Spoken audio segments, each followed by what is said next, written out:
Hello everyone, how's it going? And welcome to Project Lunar. I'm here with Santa. Santa, I believe this is our first time casting together. So, firstly I want to say, how are you doing? And it's good to work with you for the first time ever. First time ever, fantastic for sure, and I'm really excited for today. Great to meet you, Piercings, and I'm looking forward for today's games. Yeah, I am too. I've seen Arrival 7 play a few matches in the past, so I am looking forward to seeing them again, as well as Strike X, which is actually our first matchup for tonight. Getting straight into the heavy hitters, A7 versus Strike X. That's going to be our first matchup for tonight. And speaking of the match, let's actually take a look and see at what map we're going to be playing, because I hear we got a good one coming up for that one. And it is going to be Skyscraper. What are we thinking about that one, Santa? I really like this map, and fun part, the first ever time when I did this map, the question that I asked my co-caster is like, do they really fall off the ledge if you go at the corner? That was the first question I had when I looked at Skyscraper. So yes, I'm looking forward for a lot of excitement in this and a lot of corners to cover. So be ready for that. This is one of those maps where if you can't get control of either vertical and horizontal at the same time, you can get slaughtered on attack. And we have been seeing, at least in this league so far, I believe this map was played once, and it was deeply defender sided. I believe attack was only won 3 times, where defense it was about 12 times. So yeah, it's like a 75% defender ratio here in this league. So I don't know if that's going to change up all too much, because I believe it was either Strike X or A7 that actually played that match, funny enough. But who knows? Maybe we could be in for a twist. But I do believe we have the lobby ready to go, so we should be able to get right into this and see how this all unfolds going into our first match of the day. First match of the day, of course, indeed, a lot of excitement for sure. And I'm looking forward for the selections. So, Ace Buck, Zofia, Ash, and Gridlock, of course, to be look forward for Lishan, Warden here, Jaeger, and Cade Smoke. You know, Warden is one of my most favorite, I would say, because of the Swarm particularly, and the Goggle saving him, and then you know what, it's complete annihilation after that. Oh yeah, I mean, she's one of those operators that you don't see a whole lot, but when you do see her, I think she's severely underrated, to be honest, especially around stairs.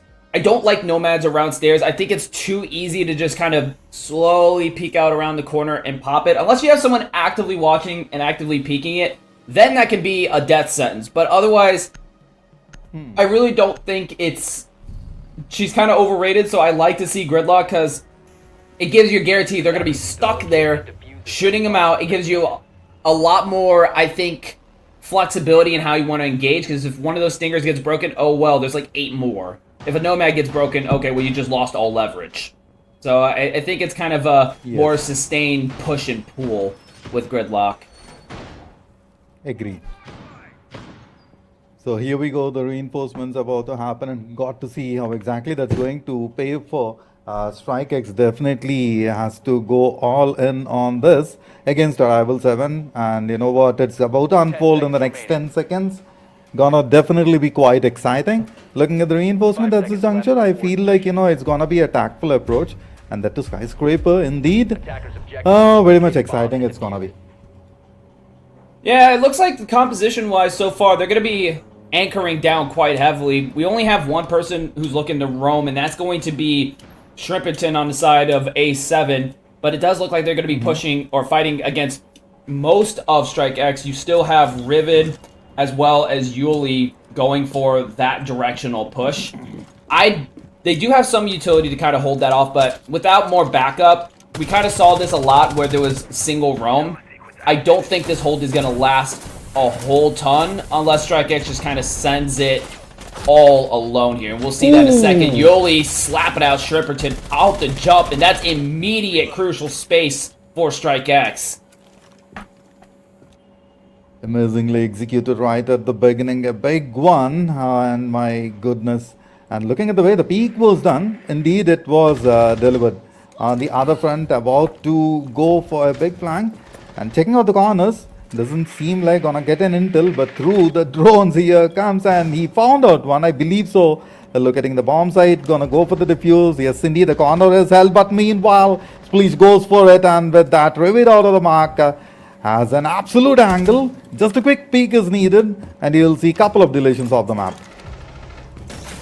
Yeah, Bloopy and Riven now both off the board, and that's going to be thanks to Spleech still holding it by deployable shield, and still, nothing's been done about the shield. You still have Sweet Foe with those ace charges to get rid of the shield, but both of the main means to get rid of it, Bloopy on Ash and Rivet and Zofia are both gone, and now another peek goes out, and still no accountability for Spleech. Another one goes, doesn't connect this time, Shift A down, and no means to revive, except for the fact that Spleech will finally be taken down. The Reign of Terror on Shrine is over, and they should be able to get this revive. Yes, indeed, and with that a 3v2 situation, you'll almost... oh my goodness, I thought so that... Oh, that's a peek, and that's a banger on the Nugget. With that deletion again, easy retaliation, I would say, but not that easy at the same point of time. The 1v2 scenario, can you get it? Hawk has the angle, and here comes, just a quick peek is all that's needed, but looks as if they have anchored down, does not go for the peek, so he has to move further and get that room done. They still have 3 drones, though I don't know if that's accessible to them. Oh, yeah, they will have 1 drone, is going to be able to spot Haktua, but knows that they've been spotted. This is still a choke point they have to push through, but there's 2 of them against 1, especially with the head eye hole. So this has a lot more fighting grounds, but Haktua does successfully take 1. That's going to be Shift Day. Now going to be down to Sweetfo, the last one to try to save this with 10 seconds remaining. 10 seconds remaining on the clock, and just like that, Hawk gets it done. Beautiful execution as soon as found a bit of room, worked against it. Oh, the nugget shots, but that was body. The first round going into the name of Arrival 7, and with that, Strikers now have to work it. Let's see how they are going to take it further. Exciting indeed for the first round. And you know what, piercings, when the first round happens, the opponents definitely get a hint of your strats. So they are going to re-strat a little bit and work it around the way. Yeah, they're gonna. Next time that they deal with that site in the rotation, they're really going to have to be more careful with how they deal with Shrine, or at the very least, keep their soft destruction players up long enough to get that shield down, because losing both, I believe it was Rivet and Bloppy, is not going to be a good recipe for success, especially when you saw both of those cans from Sweetfo try to take out deployable shields, but neither of them were able to connect and take them down. That caused a lot of problems, because you still had 1 more choke point to push through. And that was kind of the thing right there, was they couldn't really get through. They kind of staggered it a bit. And they had intel too, but they also kind of ran down the time a bit as well. Still very doable, especially with a convincing initial entry, but just has to clean up that horizontal going into future rounds. But they will get a second chance on second floor regardless, as we will be going into exhibition. So no doubt we'll see much of the same, but just different choke points. Just different choke points, indeed it is. Let's see how exactly that's been taken care of. Here we begin the round. Absolutely has a corner. And with this, a big one about to happen. A quick peek, and all that's needed to get the first frag. An advantage indeed. The cams being taken out. Trying to gather as much detail as possible through the raplinks to see. And with this, the breach upon Taka, most likely chances that an initial frag is almost imminent. With that, they will be getting those walls very early on. So there's not a whole lot that they can do to fight that off. I mean, you have Cade, but once those claws are down, it looks like they did put it in a predictable spot. That's going to get opened immediately. But Rival 7's expecting that. You can see that with Aliosa's Mira. They do have at least some infrastructure to deal with that breach. Didn't invest too much in it. So that really comes down to the mirrors and whether or not Shift A can pop those, because that would allow for some deep lines of sights that would actually whip that around quickly into a disadvantage. But in the meanwhile, we got Spleet still holding down by Throne, trying to stop this T-room push-up. And so far, StrikeX hasn't made the move. And either way, we haven't seen anybody get taken out, and we're still 1 minute and 45 in. This has been kind of a slow crawl for both teams. But, as I say that, we already see one and another. Bloppy getting down as well. Now the initial entry, not so convincing. Not so convincing, mate. Now it's a 3v5. Rival 7 still has the hold. They have to be taken out, and here comes the one. Being taken down again. Looks as if Hawk is not going through a good one over here. Last round he was the last to survive, but here it's the other story. A 3v3 scenario and about to get blown out. Most likely chance can get one more frag at the den. But it seems like, quick peeks. And all that's needed is a little bit of rotation. Here comes a Pango. Goes for it, but retaliated heavily with that shift hand on the other front. Sweetfo. Let's go, it's a 3v1. Yeah, ADS at just the wrong time, and no cross either. Poor Shripperton all alone, now down to the 1v3. Spots one by the rotate, now pushing desk, and Riven will be the one to take Muck down. Not even a chance to try to clutch the situation. Have to clutch it, have to get it done, and here we go, going for the round 3. Both the teams are going head on with each other.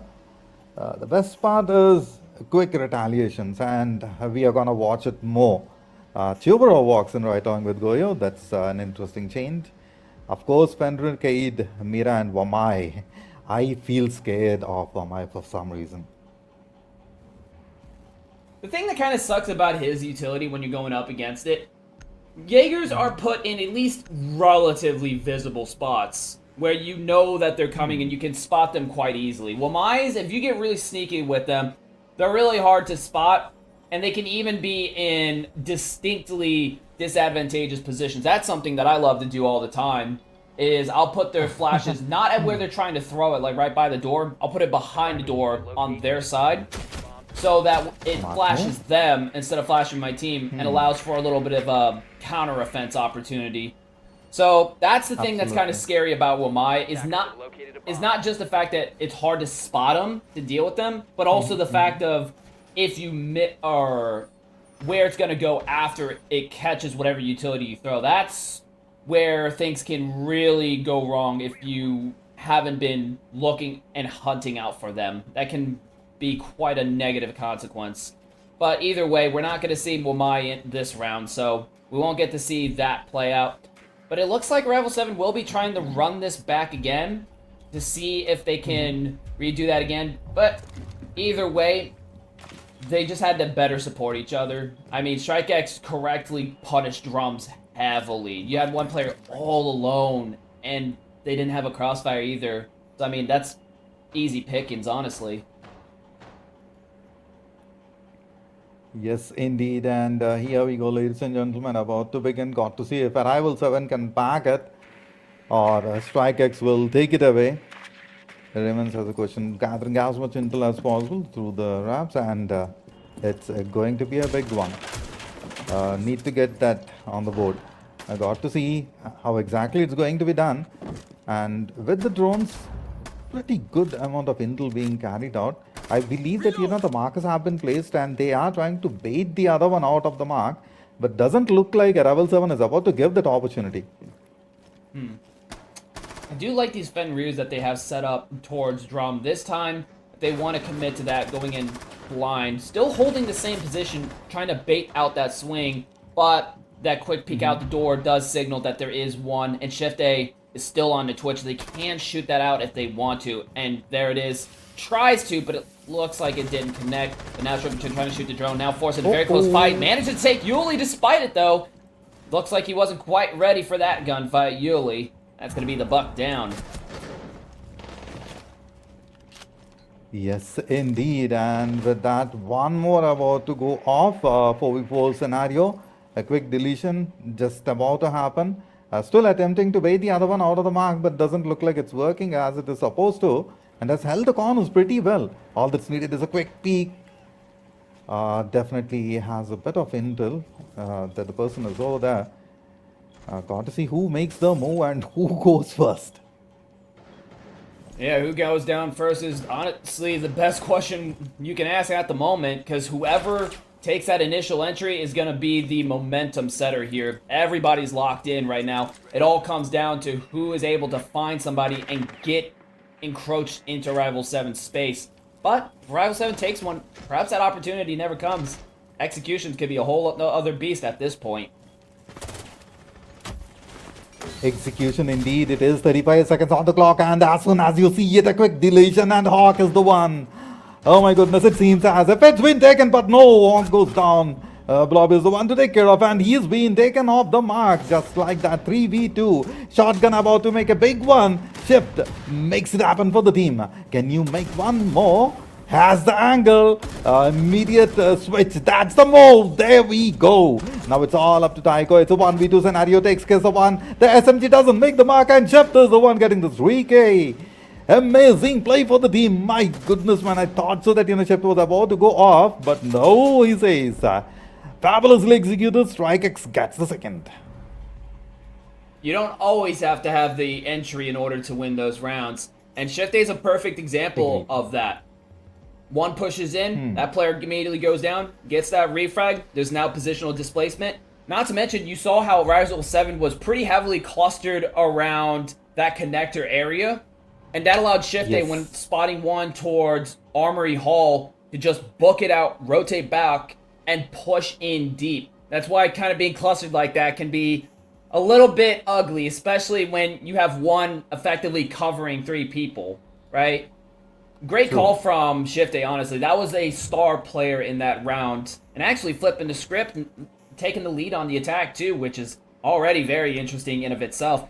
But either way, if you're going to go out and execute on a player advantage, that's the way to do it, right? Calling out those positional disadvantages. That's why, even if you lose someone off the jump, have someone disrupt the space because you get those positional vulnerabilities and you can do some dirty work with True. it if you're quick enough to capitalize, like we saw there.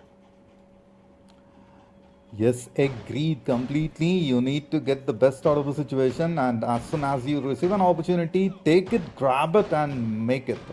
So, these things will happen. Another 20 seconds on the clock for the round to begin. Meanwhile, I do see that Arrival 7 may have a very good opportunity in this round to equalize the score. And piercings, I mean, we have seen these teams earlier as well, and I have a hint of doubt that it could be a lot of equalizing situations.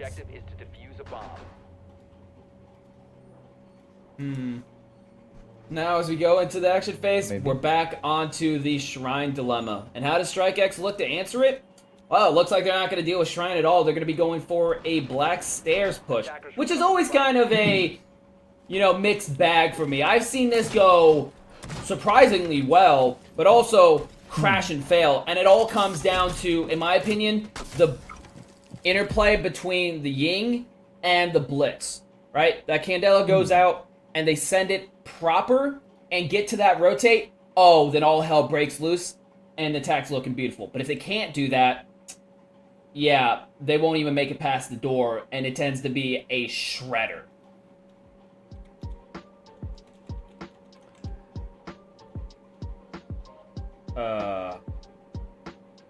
What? Folks, I think we're experiencing some technical difficulties at the moment.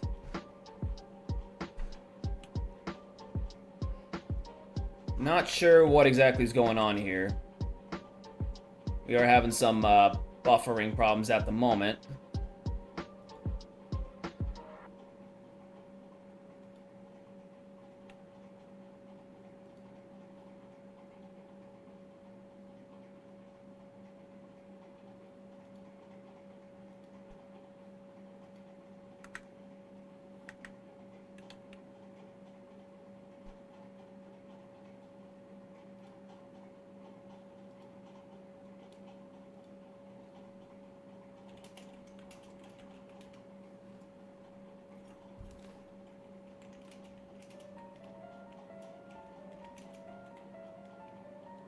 Okay, so unfortunately we are having some technical difficulties at the moment.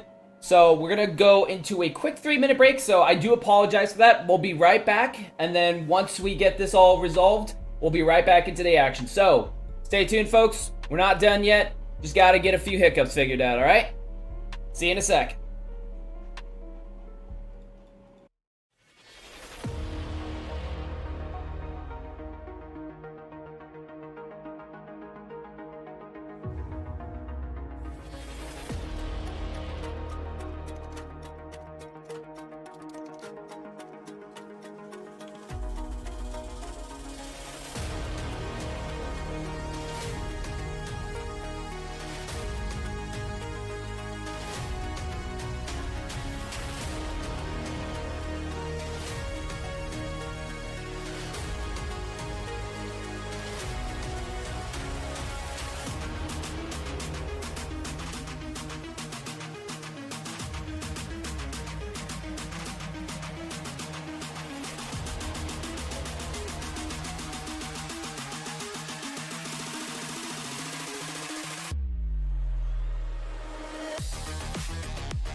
Alright, apologies for that, folks, and we are back. Got our observation back in. Looks like we just had a router crash, so we had to navigate that. I do apologize. But yeah, getting right back into this matchup. It does look like Rival 7 won the last round. So now we're going to be getting straight into Exhibition. We're going to see that rundown again to see if Rival 7 can rack another one for that site. Yes, of course, indeed. So got to see how exactly it's going to happen. 2-2 on the board, equalizer scenario. So most likely chance they will try to, get the lead as early as possible on the opponents and have to see who it's going to be. StrikeX is the one as per my knowledge or by my understanding. But as of now, through the strays, the position is slightly compromised, so has to be slightly cautious going for the same approach. Yeah, I do find it interesting, though, that they dropped the Twitch from Shift A, even though Alios is still running the mirror. But then again, when we've seen Twitch used, I don't think she's popped a mirror. Maybe she's popped it once, but I have seen that rarely happen at all. So I guess if you're not getting those mirrors down, what's the point? But we will see instead that Brava, Shift A really loves those drone uses. And I do wonder what they'll be able to catch with that, because you do have a little bit of utility. The Fenrir, Floppy taken down, Spleech is going to be one, but it does look like Sweep. Oh, Mira's still up, I was going to say. Muck will be able to catch Riven, and it looks like they're going to be getting some major pressure down onto site. Yes, indeed, major pressure down the site, and have to see if it's going to pay the payer, going to make it difficult for the players or not. 4v3 scenario. StrikeX definitely has a stance. Meanwhile, goes for the plant. No opposition. The C4 in the play. Here we go. A little bit of damage, but no, nothing biggie. The 40-second marker and big time peak with that deletion. And just like that, one after the other goes down. A victory again for the team. Beautiful execution. Honestly, that's a great read coming in from StrikeX too. The way that they were able to call that, they were kind of long-arming it onto side or denying the plant, because that desk is always going to be a problem or behind bomb chassis. And the way that the mirror was angled too, there was no direct line of sight back there. That's kind of what sucks about that mirror, is you can't exactly get a good line of sight to contest it, because the chassis blocks it. So you either have to throw out a nitro or you got to dive deep. And thanks to the disruption that StrikeX provided mid-round, that opportunity was not available whatsoever. So Sweetfoot was able to get that plant in, and there was really nothing they could do to disrupt it. I do believe they tried a nitro to stop it, but it just didn't connect. So yeah, honestly, a great dive coming in from them to really capitalize on the momentum that they had established mid-round. Yes, and yes, indeed. So, how to see on round 6 if Rivals can again equal as a scenario and make it difficult for StrikeX. On the other front, if Strike takes it further, the other one on the lead. Meanwhile, a good reinforcements, and breach is not going to be easy at all. 8 seconds on the clock. Let's go. Have to see how exactly and which angle they are going to approach. Meanwhile, a little bit of more and intel gathered indeed. Breach point for sure. Now, who exactly is going to go down first remains as a question. I believe that it's possibly Spleech looking at the angle of approach.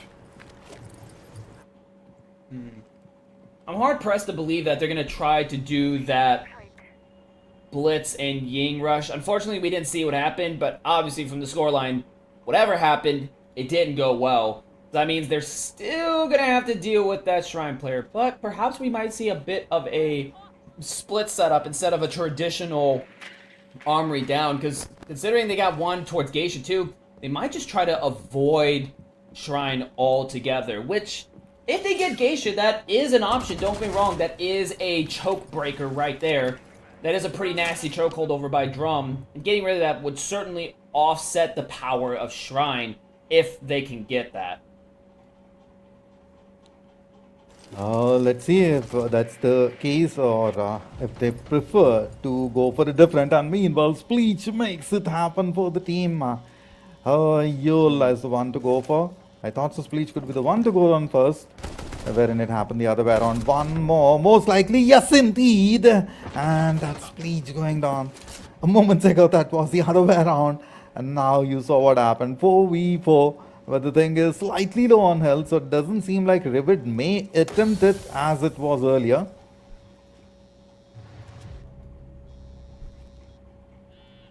Yeah, they did give up above quite quickly for Arrival 7. And don't get me wrong, they did take one, that's their flank watch, which gives them a lot of horizontal options. As we see here, Shrimperton able to take Bloppy down. That's going to result in a horizontal walk down, now over by Desk Console.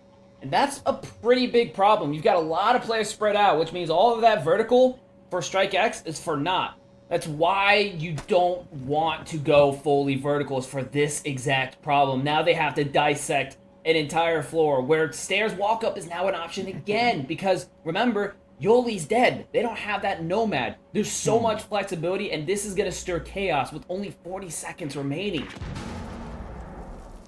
Only 40 seconds remaining. 3v3 scenario. Rivet is slightly low on health, and here comes a show and around the corner. About to take him down. He knows for sure. Oh, that's a quick peek and a quick takedown. Retaliation on the other front. Equalizer scenario. Yes, indeed, 4 is slightly in trouble. And with this, a utility dump. The gas has to pull him off the mark a little bit. Yes, indeed, they managed it, but unfortunately, 4 cornered out. Still going for it with a low health. I have to see if Maktik. I'm sorry, I said the name incorrectly. For with the peak, waiting for the approach, but with such low health, I don't seem that he'll be making it further. But goes for the plant. Here comes the banger, nose for it, and the stab. Wow, indeed, what a timed attack! Counter diffusing. Let's go. Yeah, perfectly nailed the timing. Well done. But again, that's kind of what I was talking about when I say. I bring this up all the time, but a lot of teams don't capitalize on this, which is really unfortunate. I think that's a missed opportunity for defense on Skyscraper, but we saw just that from Arrival 7. You cannot let horizontal run free. That mitigates the impact of your vertical, and on top of that, there's just way too many nooks and crannies for defenders to stuff themselves in, as we just saw with Frost. That's where that can be a major problem. And they took advantage of it in spades. You have to be able to get some kind of pressure. It doesn't have to be a lot. Maybe just like 1 or 2 players to kind of contain everyone. But StrikeX failed to do that. But looking into the second half now, we've got our bands out. Dekebi, Mira, Ace, and Cade. We can see a lot of what Arrival 7 pulled off on their defense. Now they're getting rid of it so StrikeX can't do the same. So they have to pull up something that's completely unique, contrary to what Arrival 7 set up. Interesting indeed. 2 seconds on the clock with Nomaden along with Thermite. I'm definitely expecting a big one over here. All the smoke and mute, and with Valkyrie in, of course, that should add a little bit. So far, both the teams going head on with each other. 3-3 on the board. Equalizers indeed. Have to see which one can make the breakthrough and will get the lead on the opponent. That's where it can make it happen.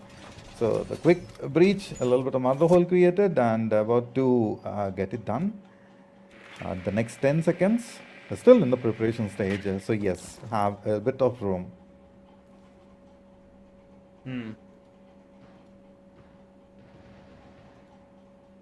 What the? There's not a single person on site right now.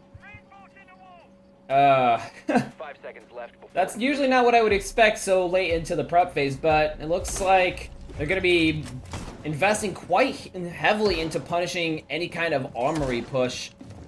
And I don't think Strike X is any of the wiser. They only have 1 drone down, and it doesn't look like there's too many in the building. I don't think they know just how much they're going to be walking into. Surely this isn't a wrong site kind of, deal, like a bait switch, make it look like the site's armory. I doubt that, but if that's what they're doing, that would be the funniest thing ever. But most likely it's just extension denial. Denial indeed it is, and it needs to be done time and again in order to get the lead on the opponent. Now here we have to take a little room. a little bit of approach and a bit of stance. Trying to clear out the room, and the youth will dump. The way they approach every time surprises me. Two on the other front and two over here. So definitely seems like a sneak approach, and that's been denied. Slightly bloppy. I did not expect it for sure. Yuli could get into trouble, but Rivet makes it over Aloe. Now have to see how Yuli is taking a lot of damage on the other front end with this. Slightly off the mark. Rival 7 and big time trouble over here. It's a game for strike X. A round for strike X, correction. They invested so much into denying that horizontal sweep, and they got away with it too. 4 players down, and now no one's in the building, and now Muck has to fight for her life just to get back in on the Geisha Balk. Does look like she might go for a rotate here, but in any case, the damage is already done. That horizontal was a lot more pressure than Arrival 7 was able to handle, but I gotta wonder, where was the drone work there? Because, I mean, 6 drones invested on a horizontal, and if Muck had taken Geisha and pushed up further, the call would have been clear as day. There's nobody here. Lottie-dottie, everybody, get over here. But it never came. Instead, they tried to push it down deeper to Shrine and got obliterated. So, would you say that, a little bit of miscommunication or a misunderstanding did happen, which kind of, paved it further? And this is the result we are seeing. And Muck at this juncture trying to flush out the player, but doesn't look like Strikers is about to give them that opportunity. And look at the way they maintain the position still. Those were some quick moves. Here comes the banger, gets one, but unfortunately his position is revealed and at the same point of time very low. So need to be careful. Just a little bit of shots and he is off the mark. Anyway. The time not running in the favor indeed. Yeah, there's nothing that she can do here. She can try her best, but it's way too late, unfortunately. Like, that's kind of what makes this so bold. I mean, you can see there's like no utility. Dang near nothing anyway.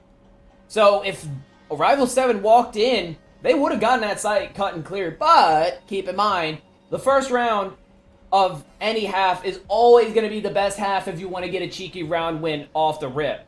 Not to mention, if Strike X flips the script after pulling that little stunt off, guess what?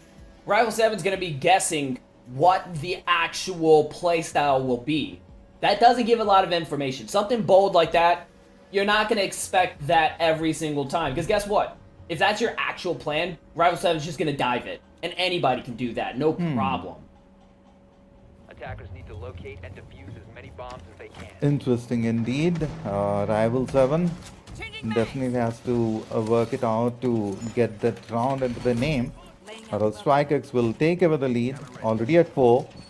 One more victory and it can pave a very good path for them going further. Meanwhile, the reinforcements looking quite stronger. Have to see if the approach would be a similar one or they would try to make a little bit of twist. 1C4, interesting.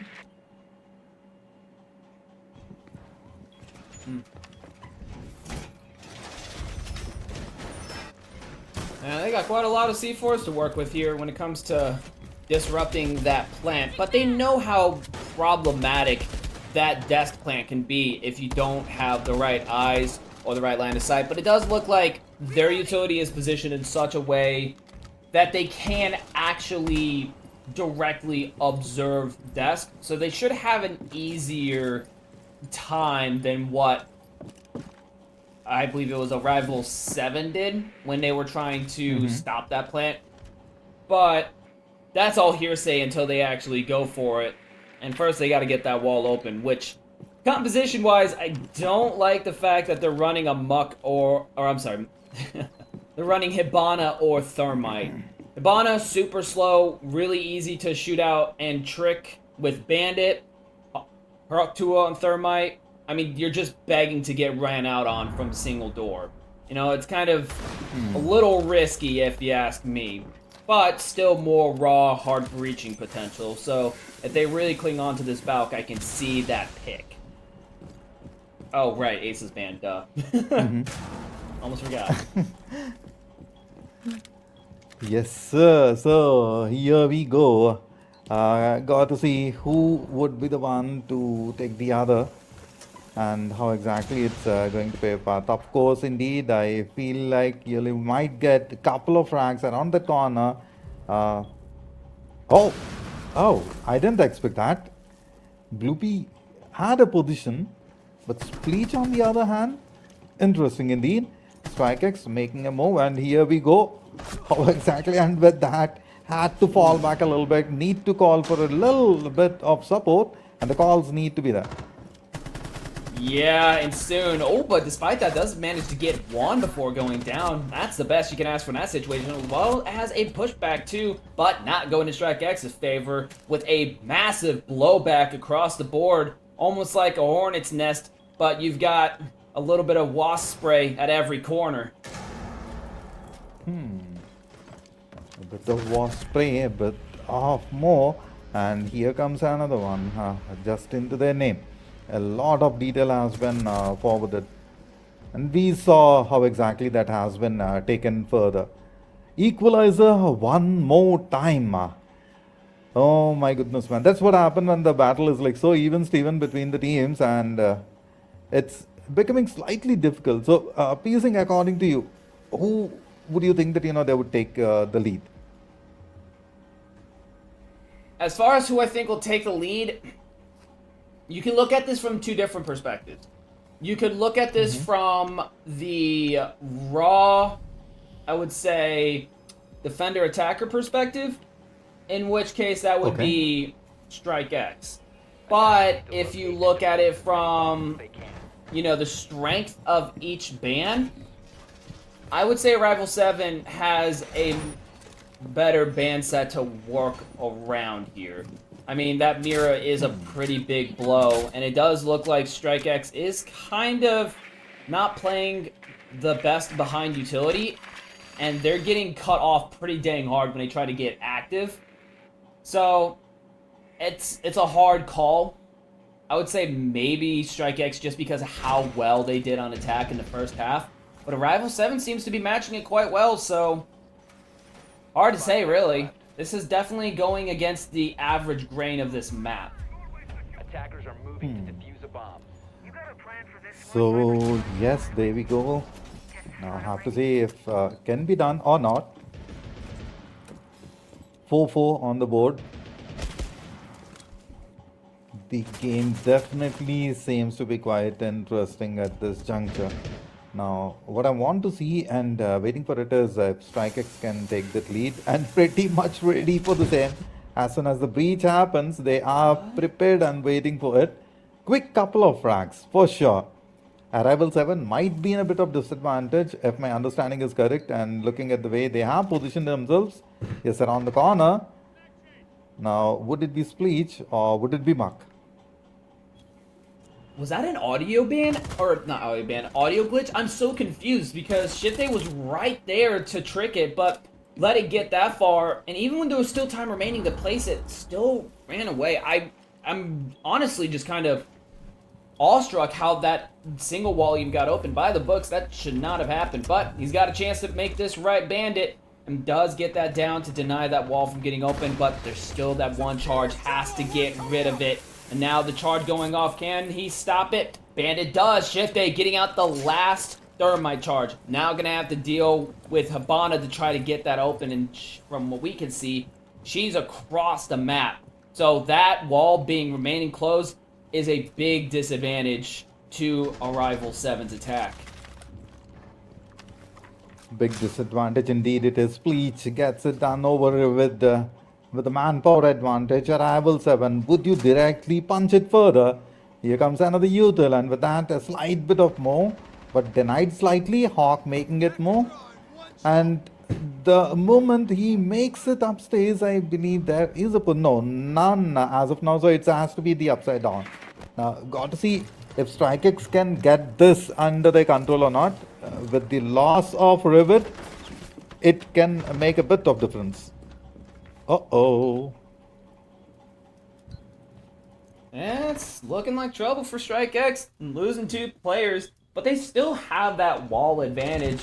They just have to focus on those funnels and not get too spicy, but they do go out for a swing. Manage to catch Hawk2. That's going to be thanks to Bloppy to secure that kill, but that single wall walk-in is going to come back to bite Shift A as she goes down. Now going to be 2 for 2. Still has to make that major ground in order to go for a plant. There's still a big gap between these two attackers.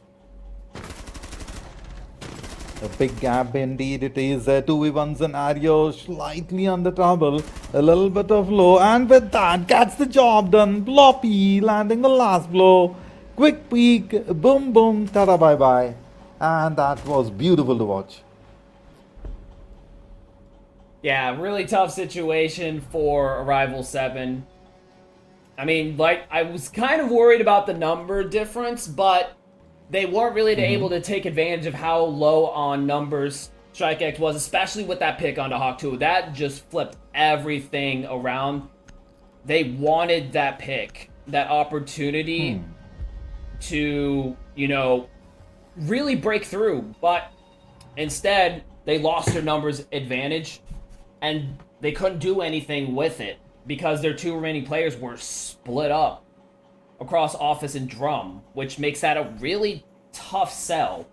And Arrival 7, unfortunately, not very good at marketing. They weren't able to convince the buyer to go all in. So, yeah, they lose that lead right then and there. Strike X pulling through with that defense. But yeah, that single wall was such a big blow. I really didn't think Ace ban would cause this much trouble, but it turns out Strike X nailed it with that call.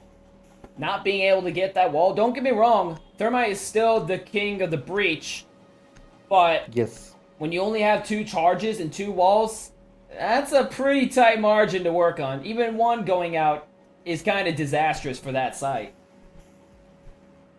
Agreed, of course, indeed it is, and need to make the best out of the situation.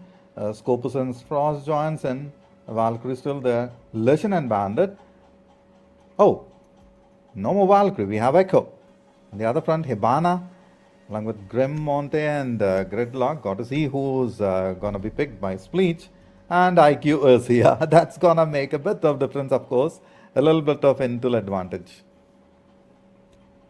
That's honestly a really big pick when you have someone like Protect your bombs from being Echo running around Sweet Foe. Because depending on where those cams are placed, especially if they're used aggressively, those cams can be a major problem if you want to do a horizontal extension, which is how Strike X opened up with on this very site boldly. And so if they try to run that back with even more intel at the helm, that's going to be really hard to deal with. You're just asking for even more flanks and even maybe some first floor vertical play from the defense. And that's hard to put up with. Oh, and Spleech does switch off from IQ to Damo, so honestly, I like to see Echo, but only if the cams are used aggressively. If they're used to stop diffuser, I'm not for it at all. I never liked that. I still don't. But if used aggressively, that's going to be a spicy meatball. Spicy meatball indeed it is. Let's take it further. And with this, 5-4 on the board. Strike X can get it is my thought as this moment. And at the same point of time, Arrival 7 has been making some very big moves, and with this, not giving that opportunity for Strike to get that lead further on the board, on the numbers indeed. Now, got to see with 1 C4 and the other, on the other front, you have all those stuns available. So it's definitely going to be tough a little bit, I would say. Need to see who's gonna be the first frag. A little bit of detail, of course, indeed. Reloading. Cover me. Tried through the roof, that didn't work. Most likely has to make a little bit of rotation. Yeah, and it does seem like Arrival 7's going for a bit of a more direct take on this site, which I think is for the best, and I don't blame them, because, yeah, I would be quite scared and intimidated after what happened the first time going onto this site. And we're even seeing a little bit of bees directly onto site as well. Looks like Arrival 7 really is committed to going for a direct take, but it seems that Strike X, for the most part, their composition has fully fallen back. And we'll see Alios go down immediately. That's a lot of execute potential already blown out the water. Yes, yes, indeed. And here goes with that little more intel being gathered around 10. Got to see if it will be for arrival 7 or not. Almost a minute left out on the clock, so need to make those big moves happen. Now, on the other front, it's a big one. Yes, indeed, a splash amount of damage, and there we go. Sweet has been taken care of. 4v3 scenario. Spleech is low on health and goes down. No more room to work with. Bloppy lands another big hawk in slight bit of trouble. Has to make the move as early as possible. It's a 2v4 scenario. And here we go, trying to break the shield, but no. A basher calls in for a bit of trouble, of course. This is troublesome to watch. My goodness, with the C4 making it happen. I knew it was around the juncture and it's been used in the best manner. Kitten and the last one standing. It's a 1v3. Not a lot of time to work with. Only 70 seconds. 16 now on the clock. So yes, indeed, big time moves.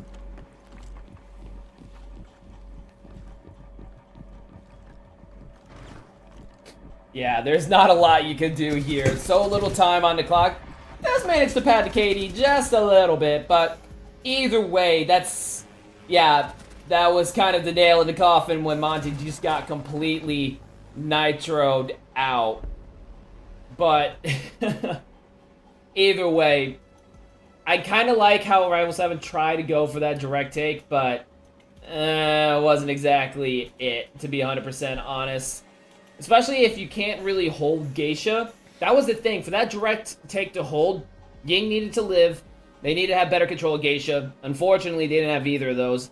And they were kind of in too deep in order to try to rotate into a traditional horizontal. So they were kind of stuck in their grave, if that gives a better visual for what was happening. But either way, now it's at match point.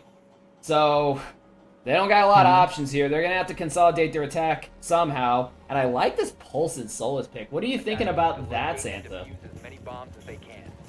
Of course, match point indeed. So yes, a lot of moves have to be done.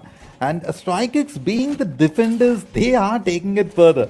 Now, that's what, makes me wonder if being the defenders, if they are playing in such a manner on the next set of matches, how exactly it's going to be if they are the attackers. Now, 20 seconds on the clock and the round about to begin. I hope I answered the question. Yeah, I do wonder what kind of impact those types of operators will have. I'm going to be really keeping an eye on Bloppy specifically, because if you can call out where these pushes come from, and Rival 7 has been kind of flip-flopping where they attack from quite a bit. So having an operator like that punishes them quite severely if they just can't commit to a push, and wow, that's a run out and a half. Holy crap, Riven. Yes, indeed. Definitely gonna be a run for the player. Finds a little bit of room and worked it. No damage dealt, but on the other front, Allows being taken down. Hawk could be the next, I think so. But has made a move. That was slightly troublesome to watch, but made it occur. Was under the impression it's gonna be a quick flick. 5v4 scenario. StrikeX definitely holding the fort pretty stronger. And Arrival 7 have to make the moves. Yeah, and that's exactly what I was talking about. You can see StrikeX physically adjusting their positions right as Arrival 7 makes any kind of move. Right now, they don't have an element of unpredictability. I mean, Shift A pretty much knows exactly where this Geisha presence is going to be coming from. And that's a big problem, especially with Bloppy on site, and they're going for a more direct kind of take. There's no way to kind of deal with the sheer volume of intel and intel denial that StrikeX has going on, especially with one player down. They have to leverage their numbers of which don't really exist since they're at the disadvantage right now. Wow, that's a nutty wall bang. But it looks like they did have the intel on that player too. And that's a little bit of counter intel now out the window too for StrikeX, giving them a better fighting chance. Of course, indeed, Continental and a better fighting chance. What I wonder over here is if Muck can make it happen further. Prior set did not work, still on the ropes. There we go. It takes the front line. He has to get the frag done for the team. And then you see Spleech moving in to gather next. The drone in. Bomb diffuser I has don't been think dropped. that would make it any better, but they have dropped the diffuser. That's an interesting play. Of course, indeed, 40 seconds on the clock. Let's make it happen. Strike X maintaining the position, does not leave any room over, but Blow P makes it down over Hawk, and immediately a counter. One after the other. Bloppy might get into a bit of trouble. Yes, indeed. Spleech makes a move. Here we got to see if Muck can get into trouble or not. Slightly on the move. Ooh.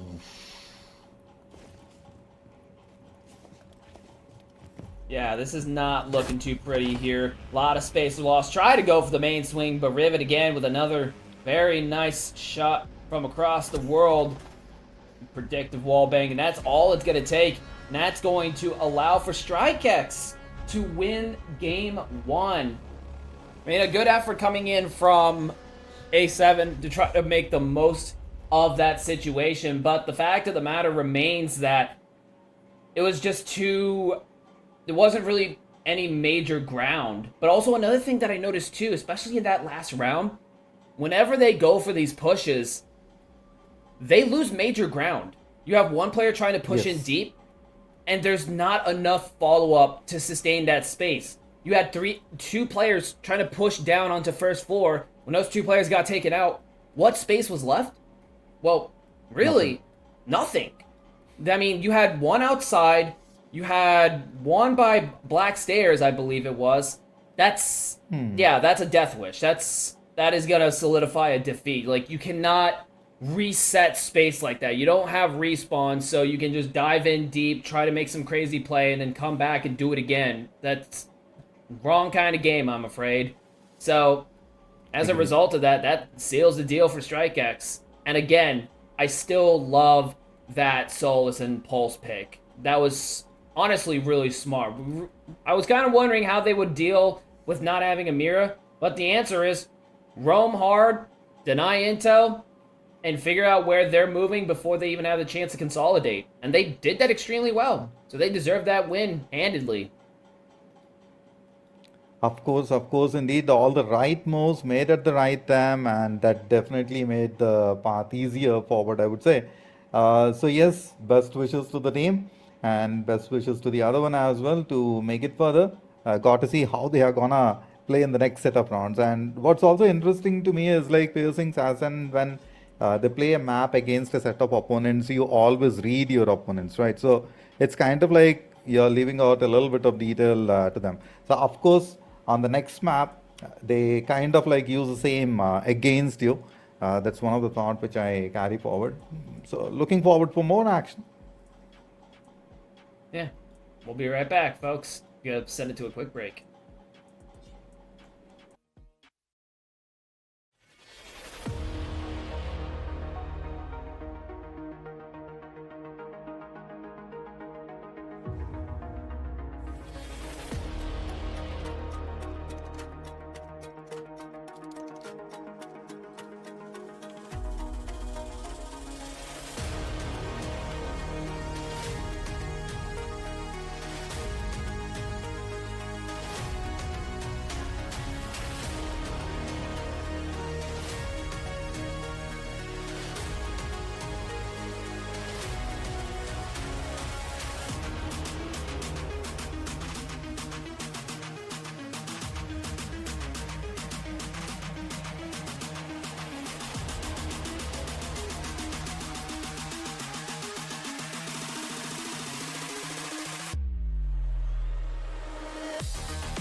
All right, and we are back, folks. We're going to be getting ready into game 2, but before that, we're going to talk a little bit about the teams, the standings so far, and what we're going to be looking into this next matchup. We're going to be seeing A7 versus Kitten Queens, and starting off, we're going to be looking at A7. And for that, we've got their captain Shrimp, manager Zero was gone, and for their players, some of which we've already seen, Bagel, wow, I said that horribly, Tycho, Alios, MVRI, Spleech, and Thrill. And if you want to go follow them on X, we have the X of some of these staff here.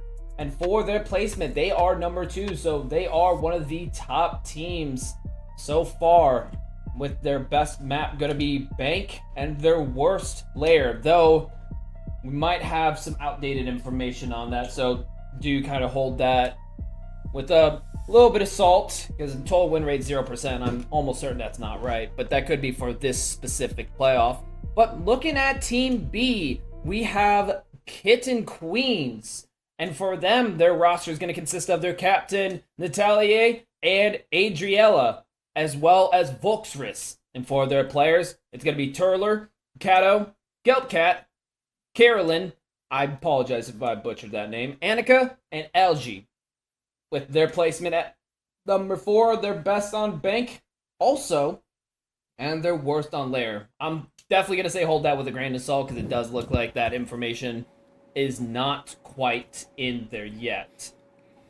But with that being said, we're going to take a quick look at the standings. Santa, I'll let you take it away on that one.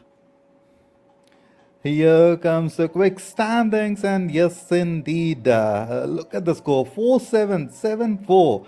My goodness, StrikeX really made a mark on that. So next we have to see how the Kittens game is about to happen, and with the Wildcard Queens as well. So on the points board, they are the one leading it with 8. Then comes Rival 7 with 6, StrikeX with 4, Kitten wins with 3. And that's the next. Yeah, absolutely. And with that, let's take a look at what we're actually going to be seeing tonight for this next matchup, as we see A7 and Kitten Queens go up against each other. Another chance for A7 to pick up a map here. See where we're going to be on that.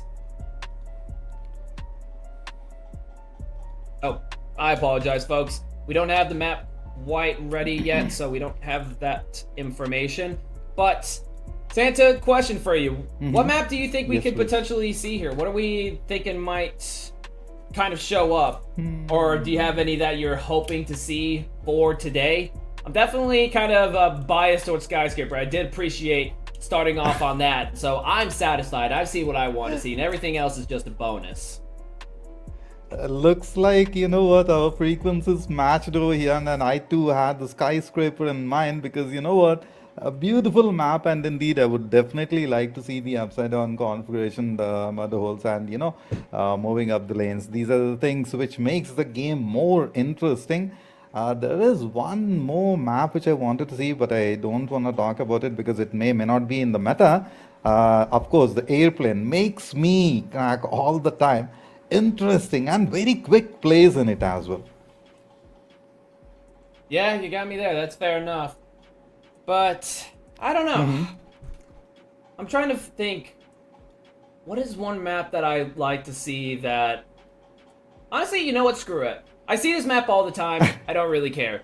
What about a border? How about we get a border? It's chaotic. There's a lot of spawn peeking, a lot of runouts. Half the challenge of that map is getting in the building in the first place. Let's see that. Let's see how these teams can pull up a map like that. Because we did see Border the last time I casted for a Project Luna, and there wasn't really that much, you know, entry denial, which I was really disappointed by. I think there was one round where it was pulled off, but otherwise it was very minimal. I think that was Strike X's match, actually, if I'm not misremembering. I probably am. So I would like to see that map pop off with the kind of aggressive plays that we've known to love on that map. I mean, we're talking a lot of soft destructive walls, so many different entry points. It's so easy. There's so many different options. for Mm-hmm. being ultra aggressive. Heck, even for the attack, you get that initial entry and instantly the odds Sure. flip immediately. So, but it Mm-hmm. does look like the other team is still currently 4-5, so we don't have everyone available to get this match going.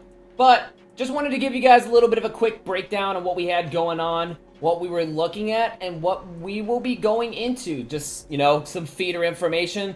So unfortunately, because of the timing, we will have to go on a bit of a longer break while we wait for that matchup to finish. But once they're all done and clear, we'll be right back in not long after. So, stay tuned.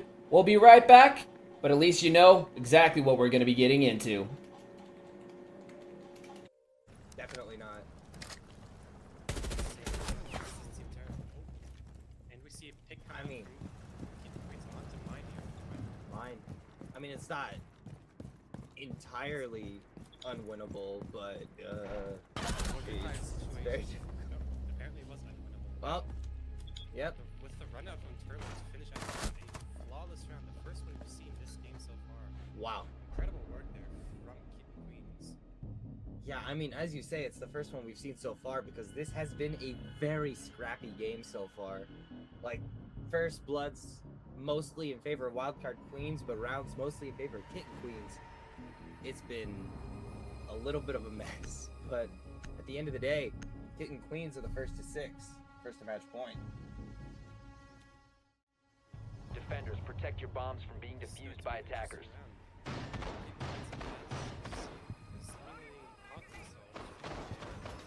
Three-round loss streak, taking their first hits round into the round one as an organization.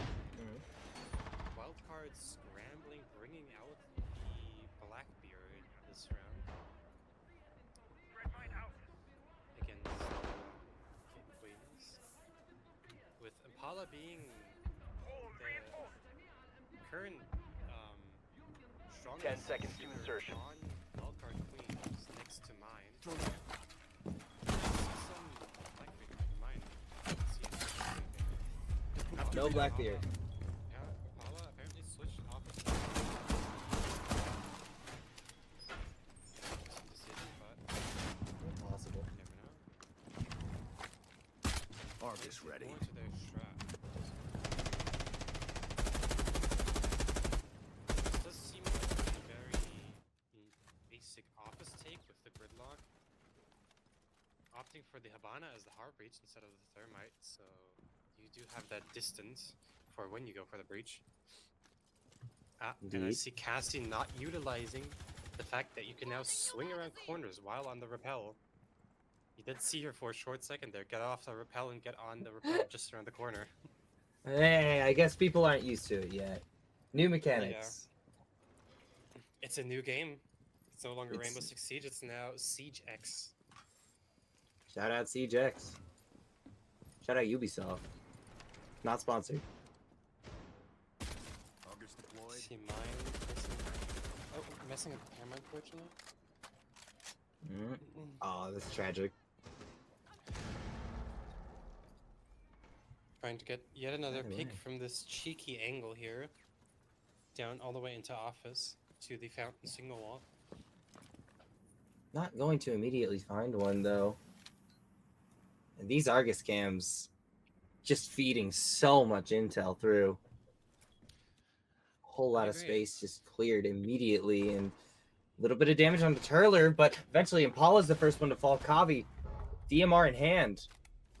We'll be able to find that one, and Kitten Queens on their match point round, they are able to find the opening pick here. So it's a matter of being able to shut down everyone else, but finding Impala first is huge. I mean, that's one of the top fraggers for Wildcard Queens here on this map. Now the fragging power lies within mine or Cassie.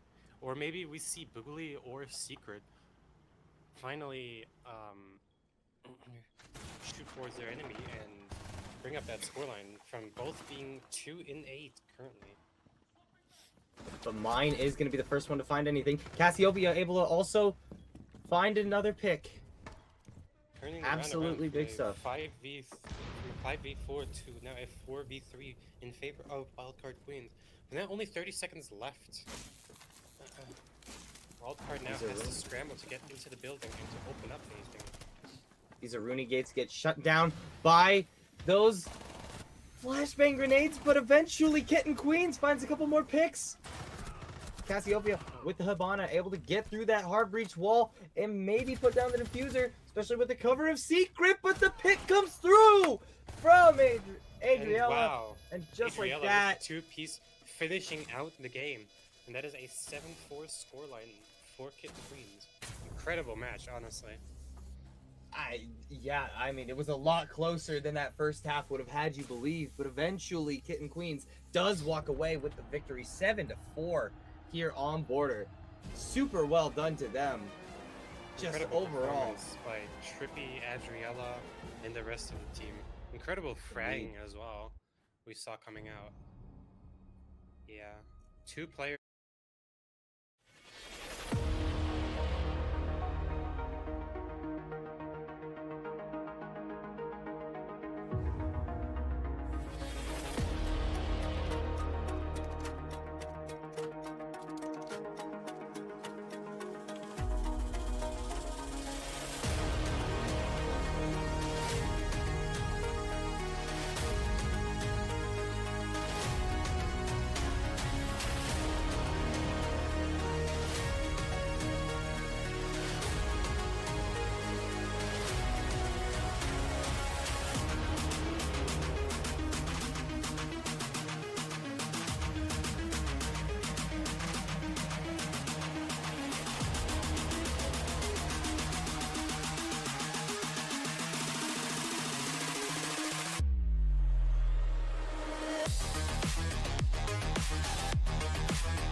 All right, and we are back, folks. So, we just got through game 1. We saw Strike X crack out a win against A7, and now we are on to our next matchup. That is going to be A7 versus Kitten Queens. So, just a little refresher, we're going to run through both of these teams, as well as the standings so far, and then hopefully we'll have maps ready by then. We'll lay that out, and then we'll get into the match. So, let's take a quick look at Team A and see how that's going to go. It's going to be A7. We've got their captain, Shripsky. Their manager, Zero, was gone. And for their players, we've seen some of them already. Bagel, Tycho, Alios, MVRI, Spleech, and Thrill. Their placement has been dropped, so they're now in the 3rd placement. We don't have their win rate or map information, it doesn't look like, unless it's specific to this quals, which in that case is correct. They haven't won a map, so they don't have a best or a worst. But looking at our second team, Kitten Queens, see what they've got going on. It's going to be, now they're in the 2nd placement, and their captains are Natalie, Adriella, Voltris, Turler, Kato, Kelpcat, Carolyn, Annika, and Elge. And of course, everyone's if you want to follow them on Twitter, is listed down below. Now let's take a look at the standings. Let you cover that one again, Santa. Yes, indeed. Moving to the standings, the interesting part, and here we go. The Queens still on the top with 8 points. Then we see Kitten Queens with 6. Arrival also with 6. Strike X at 4. Now, got to see if Kittens can make it further. It would be their play, or else it is for Arrival 7. Of course, indeed, so far the matches have been quite interesting. 5-7, 7-5, 4-7, and 7-4. Man, tough matches, of course. Yeah. There's been some pretty close matches as far as score differentials go. I mean, we're talking, yeah, like you said, 5-7, 5-7, then 7-4, 4-7. We're not talking about clean sweeps or blowouts here. These have been relatively decent close matches. They've been pretty much all regulation wins or losses. So I do think that we'll have some more neck and necks coming into this next match, as well as our finals too. Yes, indeed. Neck to neck matches, of course, indeed. Now let's jump into the maps. Night Haven. That's the map we are gonna go for. And if it is about to start, that's definitely quite interesting. To answer one of the question where you asked about the maps and all, Bank definitely is one of the map which I normally look forward for. After Chalet, one of my co-caster, he always likes Chalet, saying that, it looks like the house that I want to be at, but these guys destroy it. That's a different thing. And yes, of course, Cafe Dostoevsky, while it has the toughest positions, but meanwhile, the players have decided to go for Night Haven. So yes, ladies and gentlemen, and fans of R6, let's go get into the map and see how exactly the players are going to take it further. Yeah, unfortunately, Hold Your Horses just a little bit, getting a little too far ahead, I'm afraid. As much as I'd love to jump into it, players aren't quite ready yet, so lobby is still being made at the moment. But yeah, I do agree with your point on Bank. With all the changes that have been made, I feel like Bank has been kind of one of those, focus maps with all those, fire extinguishers, gas lines, and all that different stuff. I feel like this is kind of one of those focal maps where all of that was spotlighted, as well as, being able to wrap around corners with Repel. So I definitely think that this is going to be one of the maps to look out for if we get the chance to play it. But again, banned very early on, so that chance might not come, at least for today, maybe next time. But it's definitely one that I would be interested in beholding nonetheless. But for now, we are going to see Night Haven instead be at play. And actually, do you know any of the kind of environmental pieces that are on this map? I don't actually recall any, but then again, I haven't gotten a chance to actually play the map. I've been getting back into Siege just a little bit, and I don't think I've encountered this map once. It's been some time wherein, yes, indeed, it's a tough choice, I would say, and at the same point of time, not so easy to go for. And while the meta changes a lot, a bit of updates, and after that, a lot of things have been included, a lot of things have been taken out. Yes, of course, the corners have always been the area to look forward for, and there are a couple of areas which have to be covered. Of course, we will talk more during the play. So as of now, as it's getting ready, and yes, it's not that easy of a map. Defense centric, of course, that's where the beginning, and some of these operators definitely gonna have a very good time um, taking it further. Now, got to see. I'm kind of excited at the same point of time. I have a lot of questions for these two teams going further. So maybe after the first round or the second, I might have a bit of answers on that. Yeah, I think for Nighthaven, we'll kind of see from, like you said, within the first few rounds. That'll kind of tell us quite a lot on what we can potentially expect. The one thing I will say is Nighthaven, at least for A7, because they did just lose to Strike X, at least they're not going to have to deal with as much abuse when it comes to them trying to rotate. They should have a much easier time here. There's a lot more options both inside and outside of the map. So I think they'll have a little bit more flexibility, and that will kind of give them some help in going up against Kitten Queens. Interesting indeed. So it's about the players, about the choices that they make in the map, and how exactly they navigate and take it further.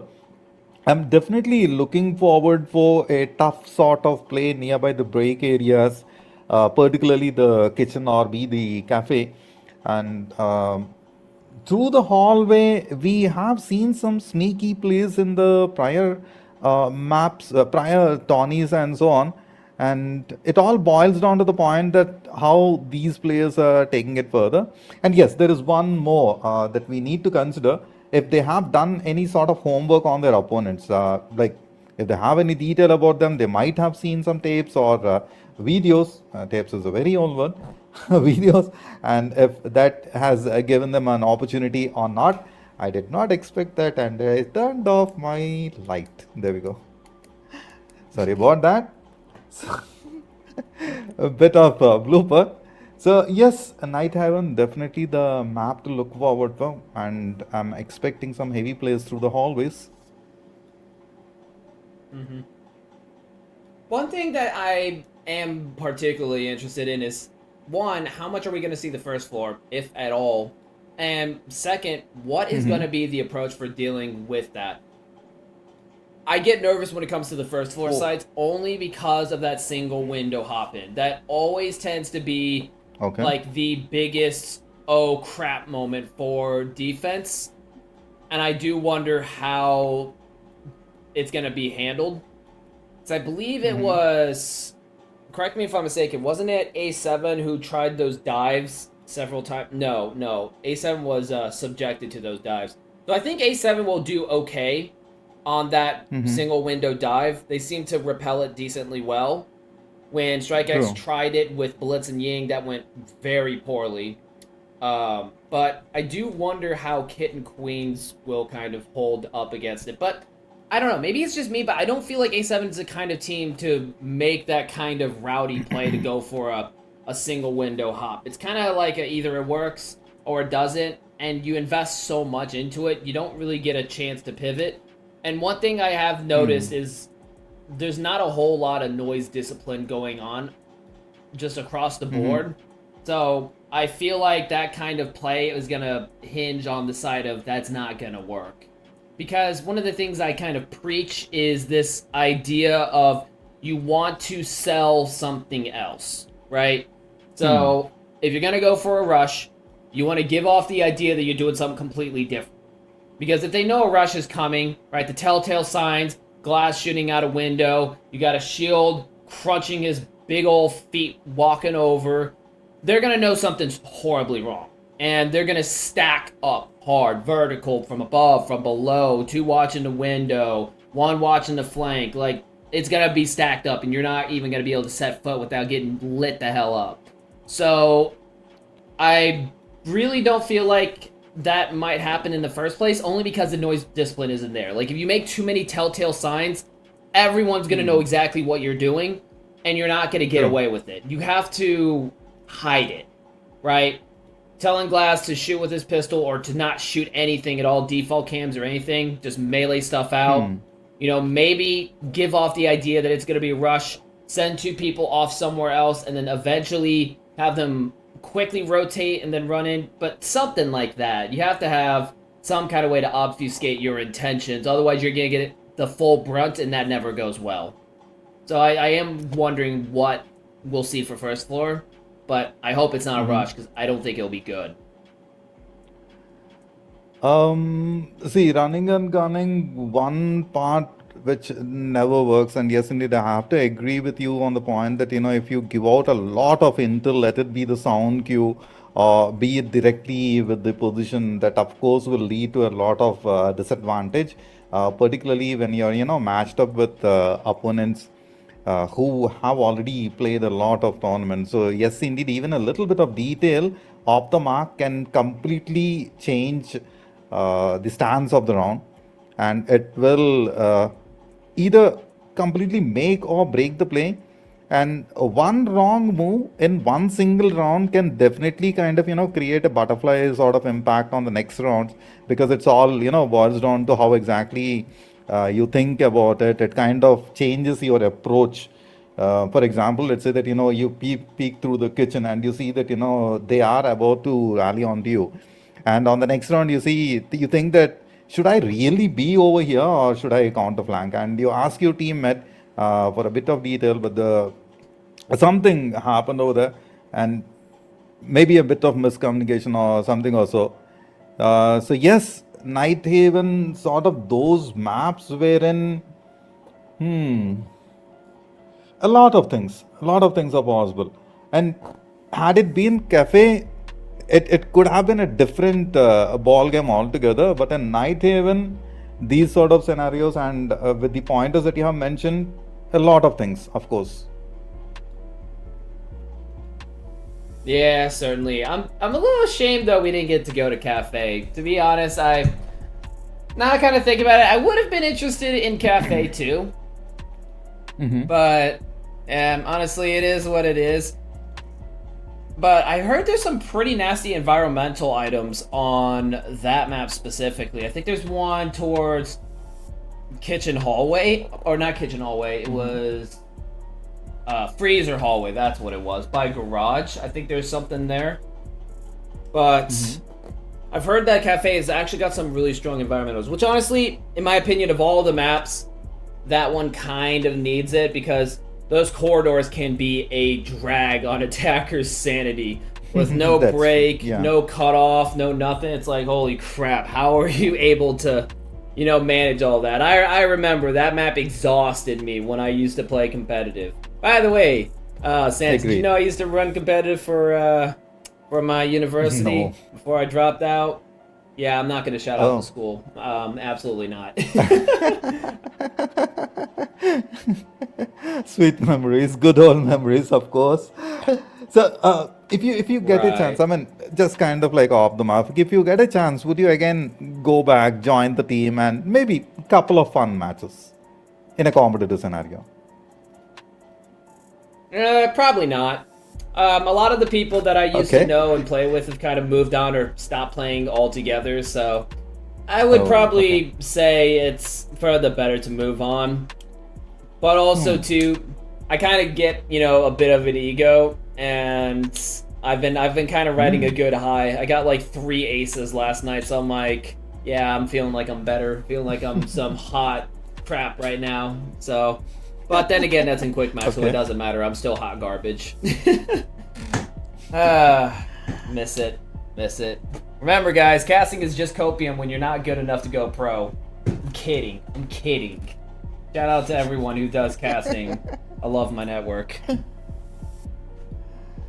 Agreed, agreed. There is a hint of truth in it, and at the same point of time, well mentioned. A lot of possibilities, of course, indeed. No, got to see, man, if it can be taken further or not. A couple of my friends definitely have hinted the same way you have mentioned. So it's not entirely off the mark. And yes, these things are quite common. Yeah. Though, I do have a bit of a really hot take question for you.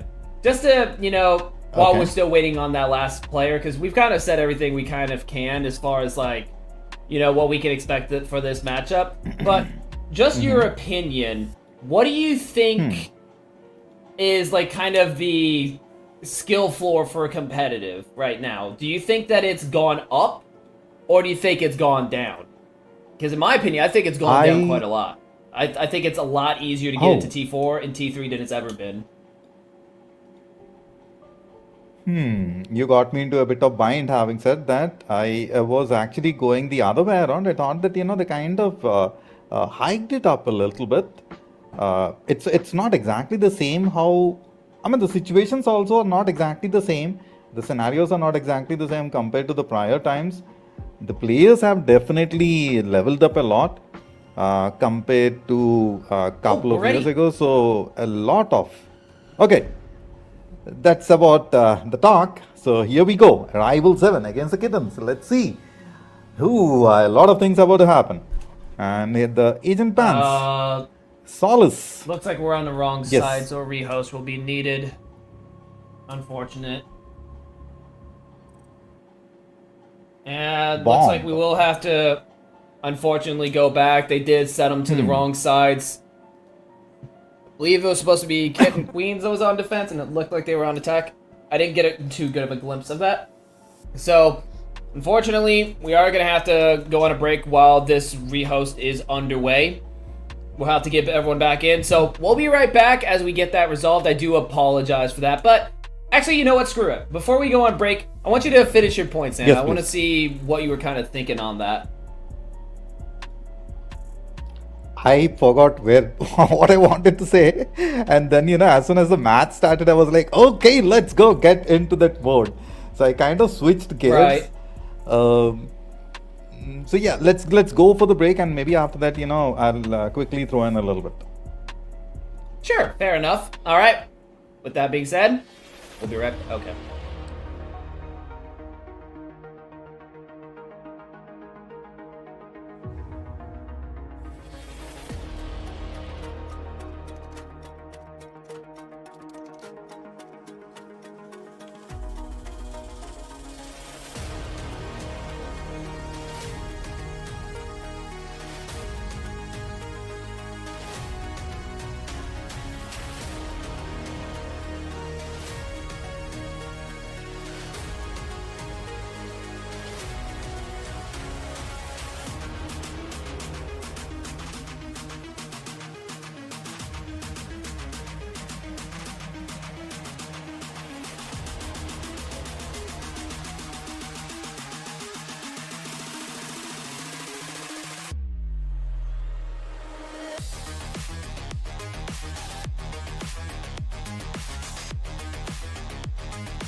All right, and we are back. Lobby's set up, and we're good to go.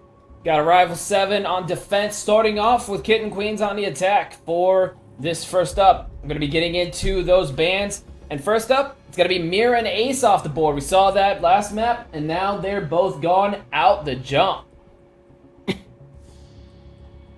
Yes, indeed. And now got to see who's the next two. Been some time that we have been talking about, Solace or so on or so forth, and the talk happening, chit chat. So got to see. Any Hey guys, I any think I need to particular rehost ones as on well. your? That was a joke. You were saying? Another rehost, okay. So is Yeah, it a getting into the rehost next or bit. we? Okay. Go ahead. No, go ahead. Okay, so we got Cade and Monty banned out of the way as well. And so we're going to be starting off on Command Center and servers. So, what we're going to be seeing, no plain walk-in space taking force, not going to be happening there. But also a lot more difficulty and higher risk of investment for getting the walls open. So we're going to be looking at a more classic version of the breach and breach denial dynamic with Tendler on the Thermite. And we're going to have Hawk 2 on Bandit as well. So, it's the classic IT fight. But the winner, truly, is going to be who takes the fight down below by single window. That line of sight's popped open, Hawk2, there ain't a single thing he can do unless he wants to get popped out of existence by Cavi, who will be the player to do the job there. Otherwise, it's going to be really tough to get that wall open. Though, you do have Eli on Thatcher, but I don't think that's going to be enough, or at least not anymore. It can be really hard to get timing like that at this point. Timing indeed it is, and that kind of completely changes makes or breaks. So let's exactly see. Time at this juncture, Rival 7 just played a map. So they are on the move. Kittens on the other front, they must be watching this team. So a couple of the moves may not occur the fashion that has been thought of. So need to be really on the toes in this particular match. And being the attackers, of course, will give a little bit. Going through the move, they got a little bit of breach happening, and that's a kind of a fluke, I believe so. Because on the other front, you see the players' movement and the upside down. There we go, the rappel working. A quick takedown, of course, indeed, about to happen. Yeah, that's kind of a yikes, I want to be honest. They set out a bandit to try to prevent those walls from getting open, but they get popped immediately, and with little to no resistance or pushback either.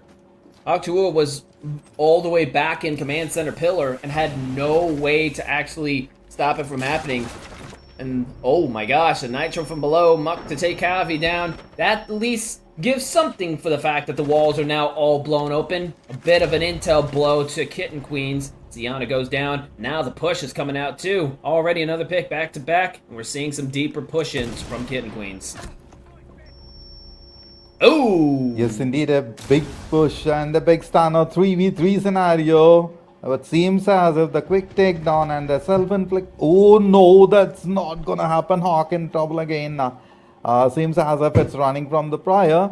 Hello and Spleech, wherein you see that Toller is slightly low, not extremely low, and it's all up to Ellie. Now, got to see if Kittens can take care and handle the situation. On the other front, Spleech took a bit of splash damage, so might not be the situation that they have been looking for. Not a lot of intel gathered. So got to work with what they got, and as soon as the speak happens, it's a quick takedown. One more banger. Yes, indeed, that's on the nugget. A lovely correction indeed. Spleech is all alone. Attempts for it. The spray happening. Exchange indeed. Doesn't look like Spleech is gonna go down that easily, but both moving in. He has to be really cautious. One more peek, and indeed it is. We did take care of one. But on the other front, manpower advantage. The round goes into the name of Kitten. That is so funny. From a team kill to a clean recovery, Kitten Queens able to take that space and send it all the way down. Folks, that is why you do not want all those walls to get bursted open like that. from IT to office. You kind of really need those clothes for a reason, but Aerial 7, A7 just was not able to do that. And so they were capable of making some major grounds that they couldn't really handle. If you're gonna bring a bandit, that's kind of what you need him to do, is to at the very least stop one of the walls. And don't get me wrong, it's a lot harder to accomplish when you have Cade banned, so you can't really double up, because pretty much any of those walls open makes things a lot more difficult. IT is kind of standard, but any of the other walls, you kind of want to avoid at all costs. But Kitten Queens pretty much had everything that they needed to run it down. I mean, other than the TK, they played that very well, especially towards taking Pillar. And at that point, A7 was locked out. A7 was locked out, indeed, indeed. Got to see if the initial damage, if that can work. She is slightly moving in, and yes, through the outside camps, trying to find out as much detail as possible. Seems as if the move and the entry point, yes, of course, here comes some, the utils, yes, of course, and that's going to make a big time difference. Gonna cover the 6, of course. Shielded, reinforced, and pancakes on this front. That's slightly interesting.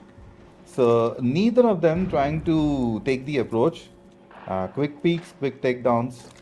Got to see if it is Bleach that is gonna go for it. Yes, indeed. Wow.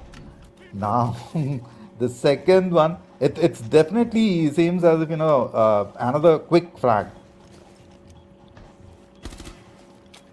Oh yeah, 100%. A very early pick for Kavi to go out. That's going to put them in a much better position here. But it does look like they're going to go for the close swing here. And a bold push-up from Kato to take Shrimperton down off the rip. But with a prompt follow-up. That's how you get those trades done, folks. But they get the wall and a kill off of the Thermite, too. Octua trying to stop it, but unsuccessful with another going out. And it's already flipping around to a rough situation very early on. Pretty rough situation indeed it is. 3v1. Teller made it even tougher. Elo's the last one standing. Would you attempt go further? Of course, indeed. The pancake, slight bit of advantage. 40 seconds on the clock. Got to make the move. 1v3 scenario. Slightly low. Has to make a peek. And indeed it is deleted. Ellie had the advantage at the corner. And through the mother hole, a quick one. A lovely takedown, I would say. I'm disappointed, Eli. I thought that was going to be a one-tap. Either way, still a very clean attack. Okay. Again, getting every wall open they could possibly ask for, and then running it down. It's just, Command Center just is not A7 strong suit. They can't hold the walls, and they kind of scatter once it gets open. Almost like a, well, now what do we do kind of situation. Which, I mean, don't get me wrong, it is a tough scenario to be in, but you have to come up with something, especially after running it twice. But I think the precedent's set. Command Center is Kitten Queen's territory, and A7's probably going to be unlikely to run it in any time in this half. But that does pose a problem. Now they're going to be stuck on basement and first floor, and that's where all the concerns of first floor I was talking about now come to light. Yes, of course, indeed. And so far, Kitten Queens, extremely... It can be a round where Arrival can make the numbers on the board, and a victory is definitely needed here. Otherwise, Kitten Queens definitely gonna take it further. They have been going through the win streak so far, so that can be continued. Tough challenge, of course. 2 C4s, have to see who exactly it's gonna blow out. And Kitten Queens has been making those strong moves so far. Yeah, so now as we look into this, we're gonna see a wide peek from Spleech into the IT wall. I don't know if they thought it wasn't open or what, but yeah, that's an immediate solo roamer taken out. And now, already so early on, Kitten Queens pretty much has dang near all of second floor at this point, as they're going to be going for a top floor. That's not a good start if you're trying to delay the time and you're not even a minute 30 seconds, still 25 to go until you have that roamer fallback point, and there's already a player down. That's going to mean big damage onto vertical for Kitten Queens before they even have to make a move down the stairs. Big moves indeed. 2-0 so far on the board. Round number 3, a minute and 30 seconds left out. And with Fleet off, it's kind of a difficult ride from here on. Muck has to really live up. Trouble indeed from above. Has covered the angles. Now I have to see a quick rappel. Looks as if the rotation definitely working in the favor. Now who's gonna go down? That remains as a question. Cat slightly low on health. So yes, the breach, the charge, no intel through the drone. So it's slightly troublesome maneuver. This definitely has to pave a path. Oh, 100%. I just can't understand the bandit pick. I mean, I understand initially for slowing down the walls getting open, but it's not stalling a lot of time, and they're not really investing what they need to get the most mileage out of it. And look at that, they try to run in, but Muck is going to take Eli off the rip. A good advantage they once had, but taking it just a little bit too far, running into the fire. Tendler going to be able to get out. 30 seconds on the clock. Now it's coming down to running the breach down to get this plant. Smokes is going to make that just a little bit more tricky.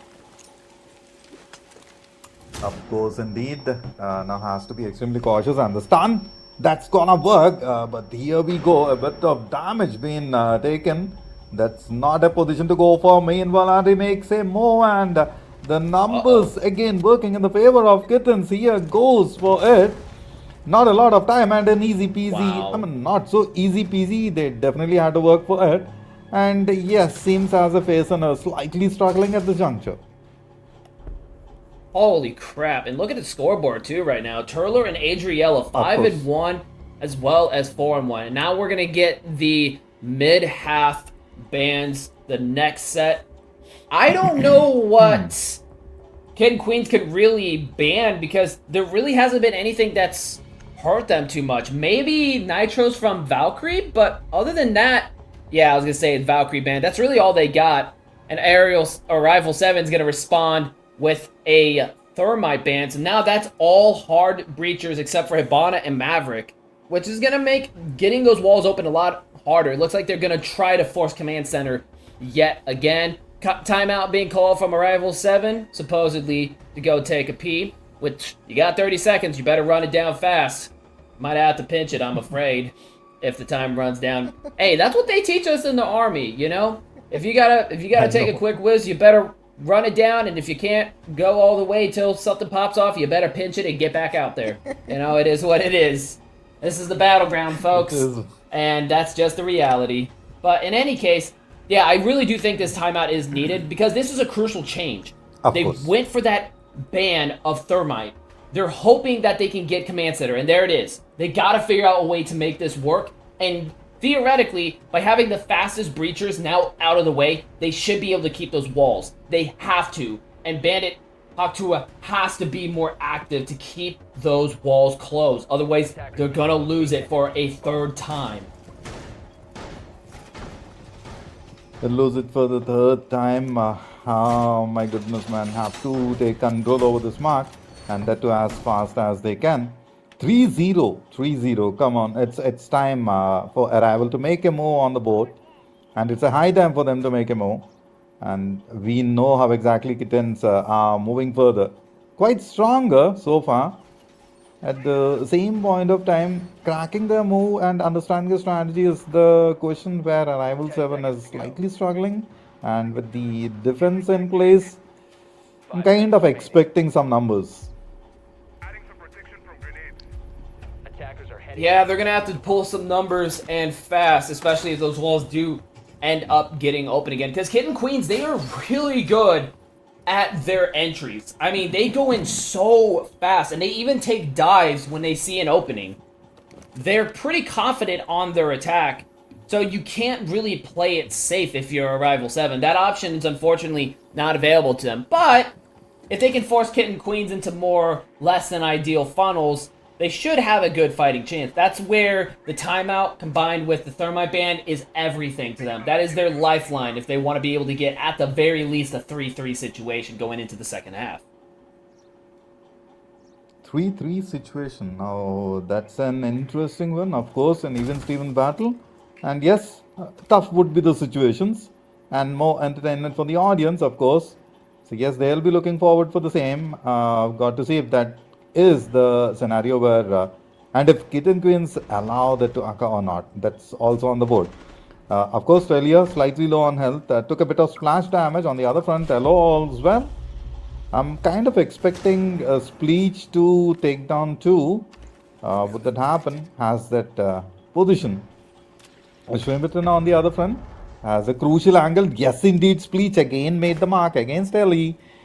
Has been happening. Now, this could be the Mo. And yes, Piercings, as rightly mentioned, it is a possible situation. But look at the way on the other front. What bangers, man, with the SMGs and 2 on the Nuggets. Wow. Yeah, that was really big. So this gives me a lot of interesting information here. This tells me that Kitten Queens, they need a lot of space in order to make their plays. When they're choked and funneled, they don't do particularly well. Because, as you can see here, they don't really have any of the meaningful hard breach walls open. And they're not exactly doing too well.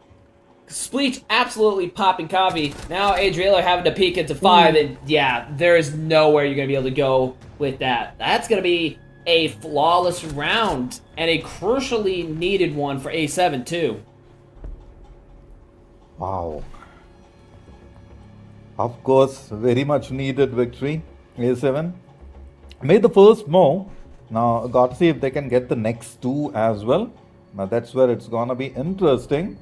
With Gridlock and Ram in, with Ash Maverick and Dokkaebi. I really like that Santa outfit. Thank you. Seems like the player wants to shut up. Let's go. I really love the skins and all. And there is one from Master Chief from Halo, which I really love to look forward for. Okay, enough about the skins. I get carried away. Oh, I don't blame you. I have a coworker who loves getting drunk and then cosplaying freaking Master Chief, playing Sledge on Siege on the the customs and just like mailing everyone. But yeah, I won't talk about it much more than that. We don't get along at all. Or with anyone else in the company. No, it's pretty bad. But in any case, this is still a big glimmer of hope for Arrival 7. A very convincing one, too. I don't know how sustainable this is for Kitten Queens, especially if A7 can, keep this up, block them out. This is a much bigger space to play around. So I don't really think that Arrival 7 is going to have it as easy as the last round. But I think that they'll still have an easier time than the first part of this half. Agreed with you. But to work with, of course, indeed. And they have been covering Li as the crucial angle. Most likely will get the flash. And Spleech on the other front already took a splash damage. So counter rotated a little bit. I see the moves happening. And time and again, Spleech is the one to get the frags. But here we go, 3 moving in. That definitely sounds like trouble. A lot of detail has been passed on. Flush them out, most likely. And with the drone down, yes, Starler gets Muck off the play. One more about to go down. Excuse me. So, Yeah, not a lot an easy of fast play, pieces of coming course. out. A lot of intel coming through, too. And Kitten Queens has a pretty good idea of where these last A7 roamers and players are. Looks like everyone has, for the most part, fallen back, except for one more still on the first floor, but that's been cleaned up thanks to Kavi. And that is... Oh, never mind. That was an anchor player down as they've ran it down on site. Holy moly, Turlo taken 2. Damage is down. Sites collapse, and Tripperton has to fall back in a very bad situation. Kitten Queens playing the intel, getting the damage, but Diffuser's still above. Trippertons does have an anchor point, but it's going to be a fight for dear life to deny that Diffuser from getting grabbed. The last man standing against 4. The swarm moving in. Yes, indeed. Need to make a little bit of move. Knows for sure. Meanwhile, goes for the diffuse, and with this, situation changes. 40 seconds on the clock. Got to make some big time moves. Oh no, that's a trouble indeed. Did not cover the angle. Oh. I was quite certain he would take care of it. But see, he was well prepared and ready for the same. That was an obvious angle. And my goodness, what an execution. 4-1. 2 more. That's it. The rapid fire teabag. That's crazy work. I mean, that gunfight could have went either way. If that was me, I wouldn't be teabagging right there, because there was some good licks coming out before the kill was secured. But this does set a troubling precedent.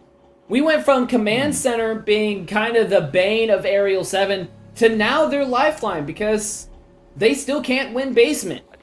They don't have the funnels that they do on command center. So they fixed one problem, but everything else is still looking rough. And now, no matter what they do, they will be at least a 2-round disadvantage going into the second half. Worst case scenario, a 4-round disadvantage. Ooh, that's 4 rounds disadvantage. That's gonna be quite huge. 2 can be worked, probably. Gotta see. So for now, round about to begin. So let's see how exactly the breach is about to be taken care of. Defenses definitely looking stronger than the prior. Here goes arrival now. Kitten Queens. Most likely chance I'm expecting Li to get a couple of frags. Looking at the way the approach is being made. Yes, indeed. Expected position, and they have covered the base as well. And so now we see them try again onto basement. Pretty much the same composition. But A7, they just have to keep the numbers up, or they got to get more active on their initial entry denial. Either way, so much intel was gathered by Kitten Queens, and they didn't react to the intel gathering. But whoa! Spleech catching 2 goes down shortly after. That's a big damage. And there's a player on site already! What is going on? Kitten Queens looking to make a run for Arrival 7's money. A lot of damage, a lot of takedowns, and there we go, just like that. Kitten Queens bags another round into their name. Those were some quick takedowns. No breathing room left out. Lovely indeed. Just another step closer. Let's see what they are gonna ban for. Probably again the same. Don't tell me it's gonna be Warden. I don't think that's a possible chance. Valkyrie still on the board, most likely. Ace and Mira. That's interesting. So it looks like we're going to be running the back as far as the op bands go. But holy crap, what a rundown that last round was. Didn't even get the chance, like you said, to even catch your breath. But I mean, hey, honestly, what a way to end it. You're on basement. You already know what needs to be done. So why not run it even faster? I mean, hey, if it ain't broke, don't fix it. And to Kitten Queens, there was nothing broken about how they played it the last round. And so, indeed, they put it up to 5 and run 1 with Thermite and Cade being the last bands.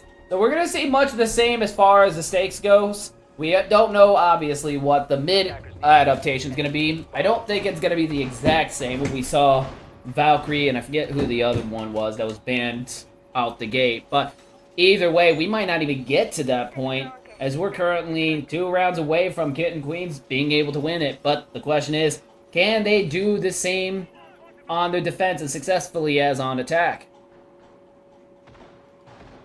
Interesting question, and it needs to be done as well. That's where you'll bag the rounds and go for the victory streak. So far, it definitely seemed as if quite possible. Now, can you get it done still remains as a question. So, got to see. Arrival 7 definitely have to make those big time moves against Kitten Queens, and that's when it can be done. But so far, everything is being counted. So what I believe is like probably re-strategize a little bit and then make those moves occur.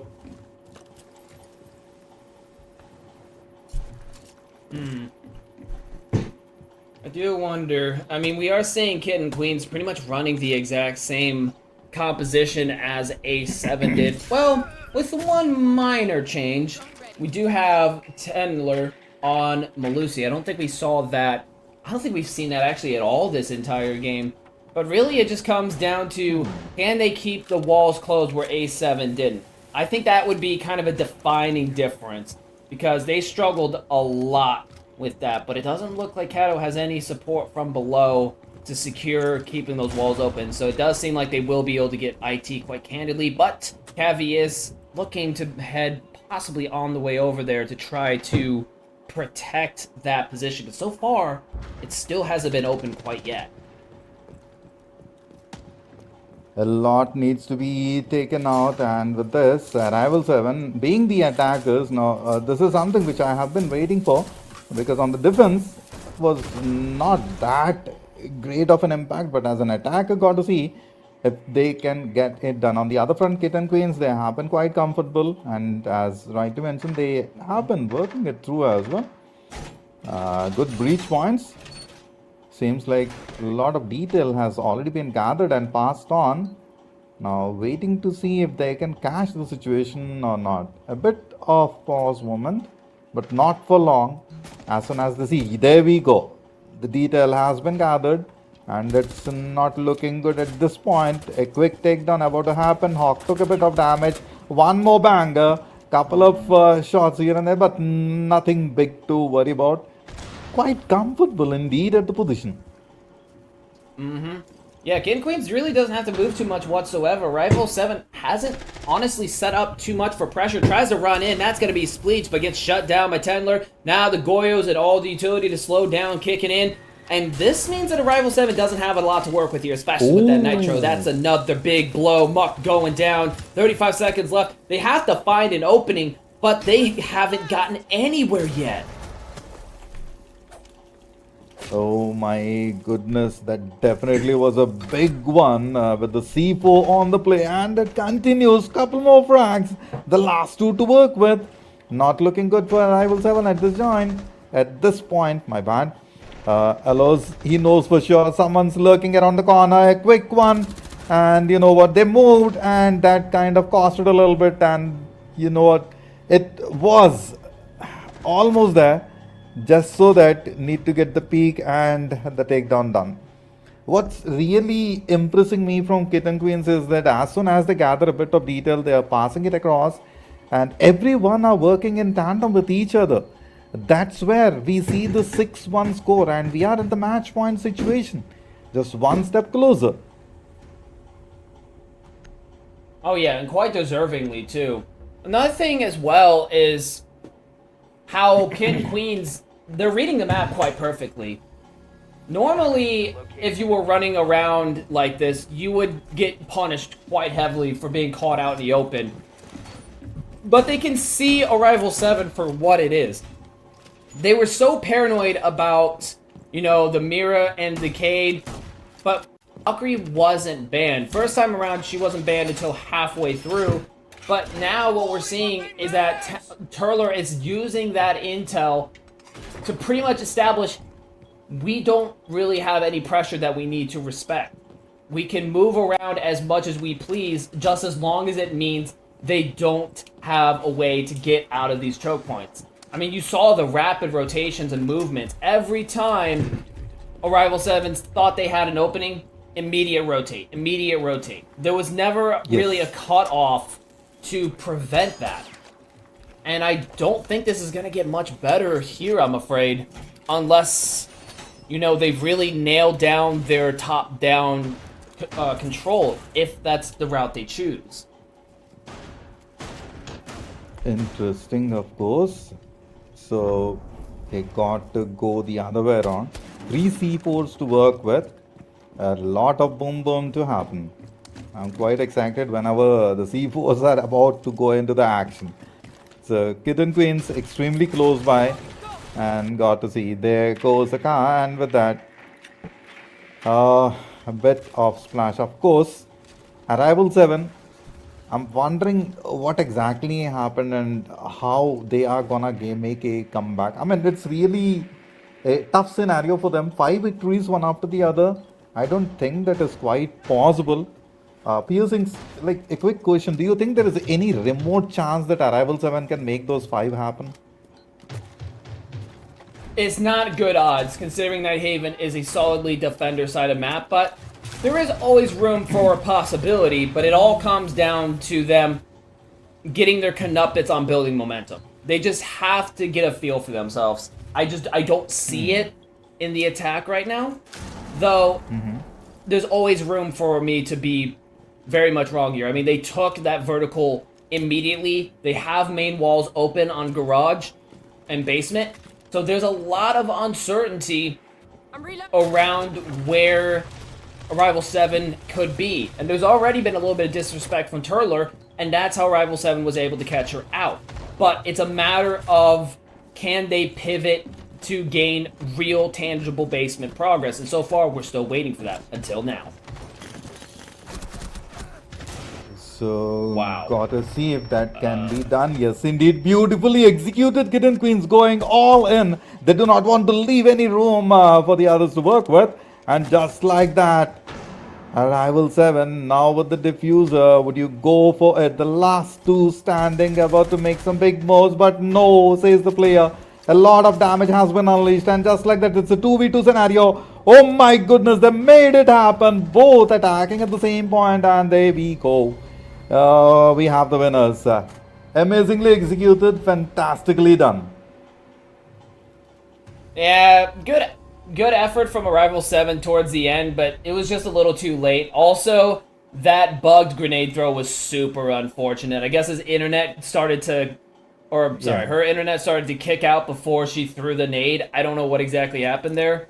I mean, I've been having stability issues myself. I actually had to cancel streaming last night because my frame rate was just so bugged out. It wasn't the internet, it was just the frame rate was messing with my aim, so I was like, okay, I have to reset it. But in any case, you kind of have to have at least a 1-round buffer in case, like, okay, something went wrong that's way out of our control. That's why I don't really like when I see teams hit match point so early on, because you don't get that flexibility. If something really unlucky happens, that's almost impossible to predict or work around, especially without prior information, then yeah, you're kind of toast. And unfortunately, because we saw an immediate round win for Kitten Queens, A7 didn't have that buffer for those kind of misfortune timings.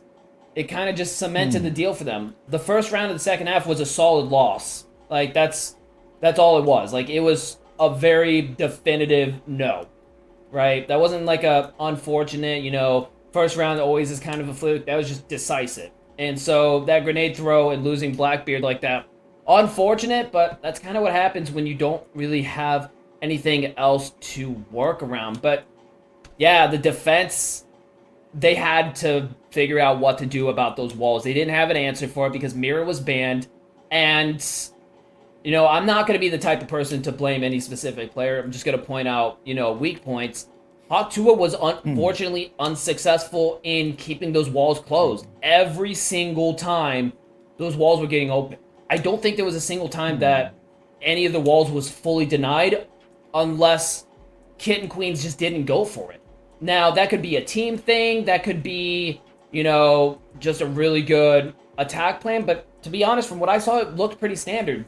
So I don't know what prevented Hawk Tuah from being able to keep the walls closed, or at least stall the time down to some degree, but I would say that was, unfortunately, a defining choke point that caused A7 to lose that map. But either way, Kitten Queens, statistically speaking, shouldn't have been able to pick up that many attack rounds, but either way, they were just very solid on their executes.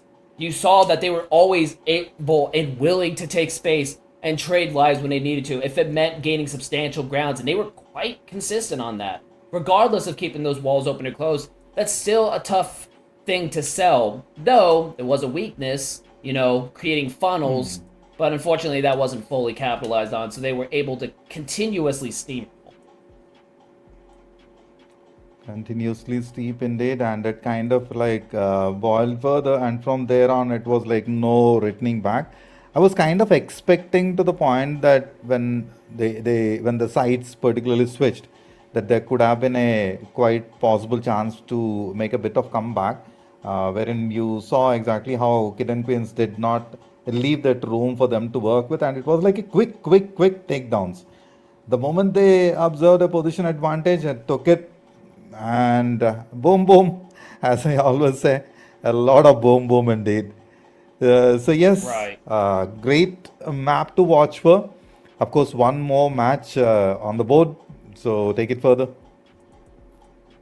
Yeah, so with that being said, we're going to go on a quick break, and then we're going to be moving on to our last matchup for tonight, and that is going to be Kitten Queens versus Strike X. So you're going to get to see both of these teams again one more time for today, but before that, we're going to take a breather. I'm definitely winded after some of those chaotic plays that I had seen very much in those hectic moments, so I'm going to catch my Of breath. course. I'm going to eat some pizza, and we'll be right back. See you in a bit.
All right, and we are back, everybody.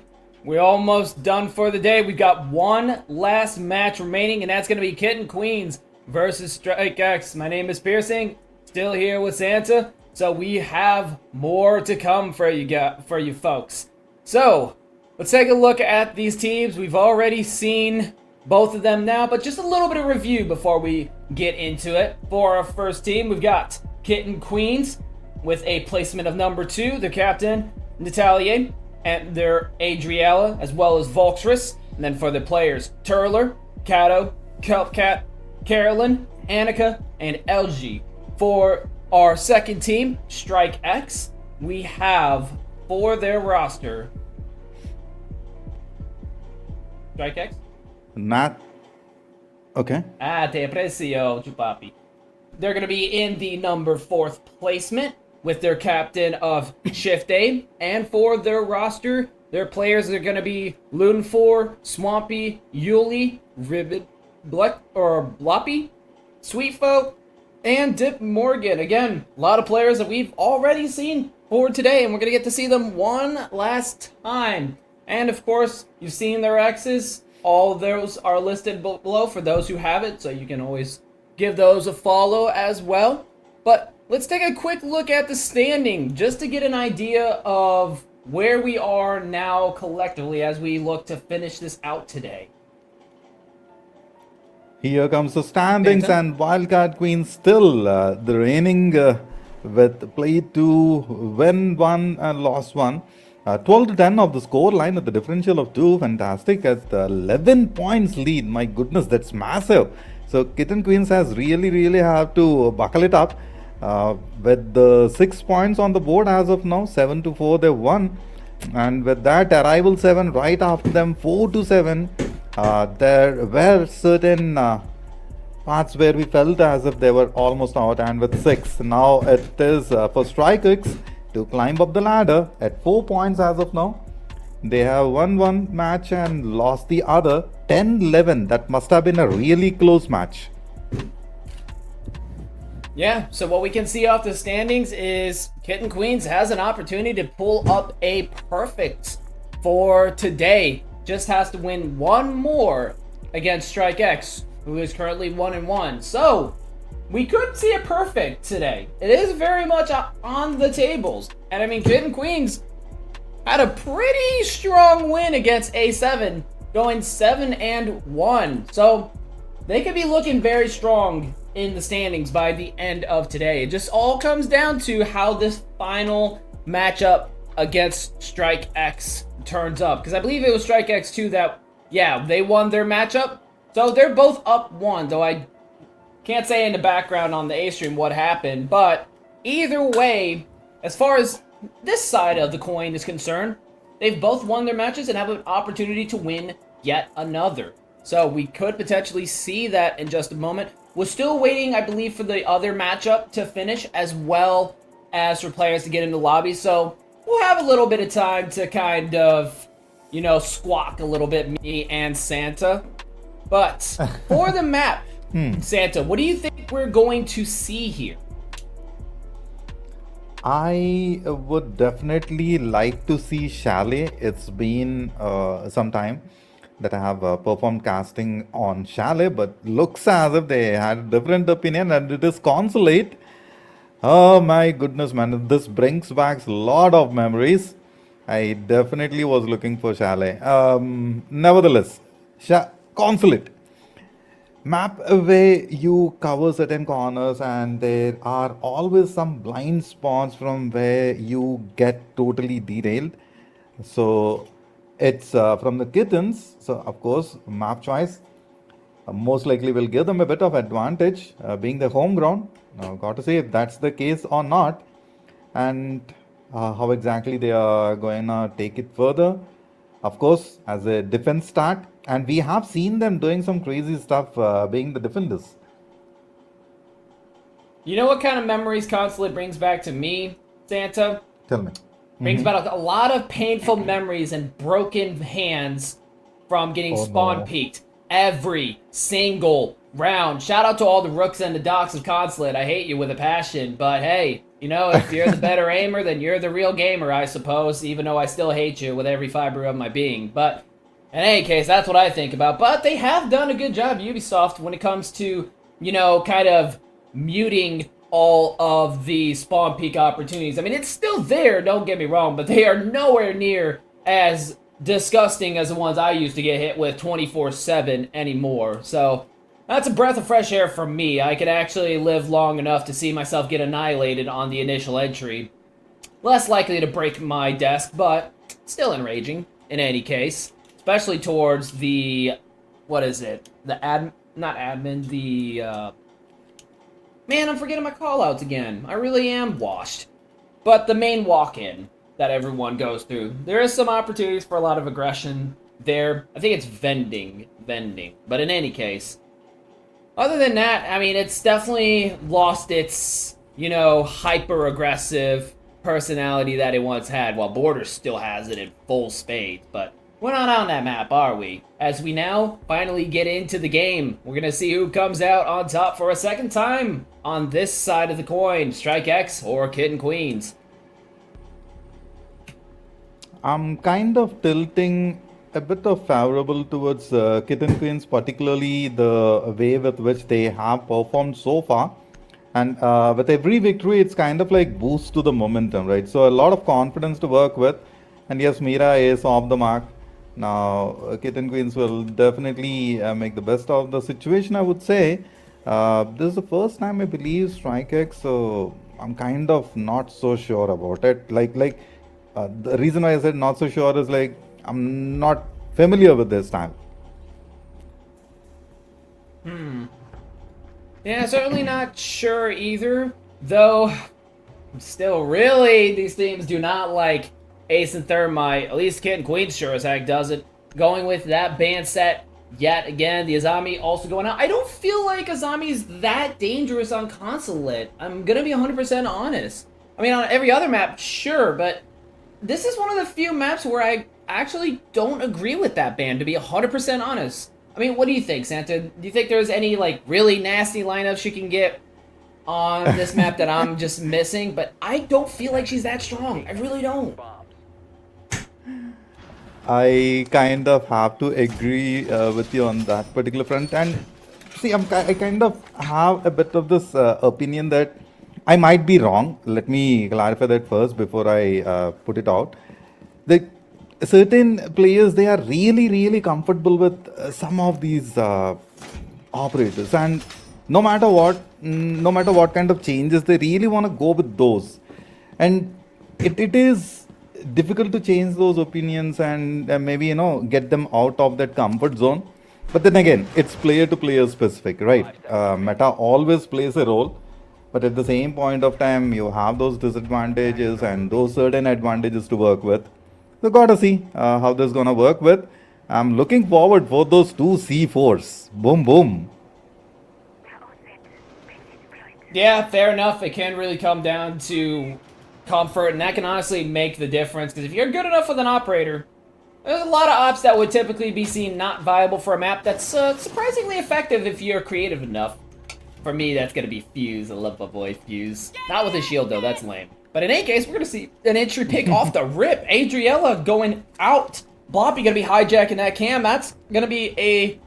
not really a big loss, but still an early pick nonetheless. And Annika looking to get interrogation with the Cav. I didn't even spot the Cav, but getting taken out immediately. That's going to be Bloppy taking out a double kill. Tries to run it down Spiral. Almost gets away with it, dealing major damage to Turler. But still, if you're sprinting it down, you're not going to win that one. And the defense is getting wrecked by Strike X right now.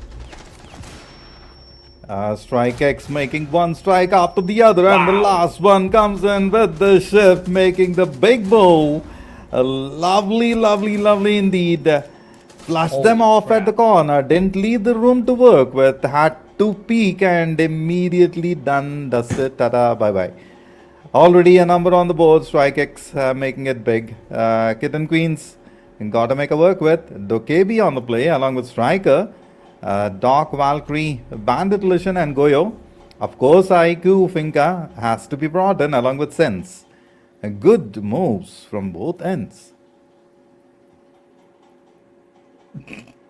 Yeah, that was a blistering fast attack. I don't know what kind of demons have taken over Strike X right now, but they are here to stay. Holy moly, that is one of the fastest rundowns that I have seen in this league so far.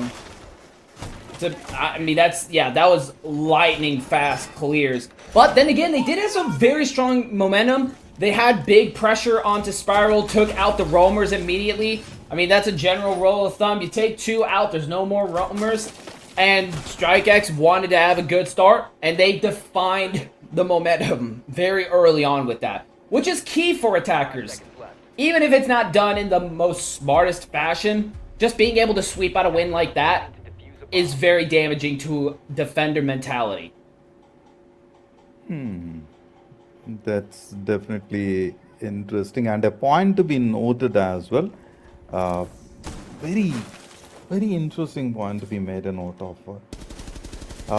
Kitten Queens, yes indeed, got to be ready.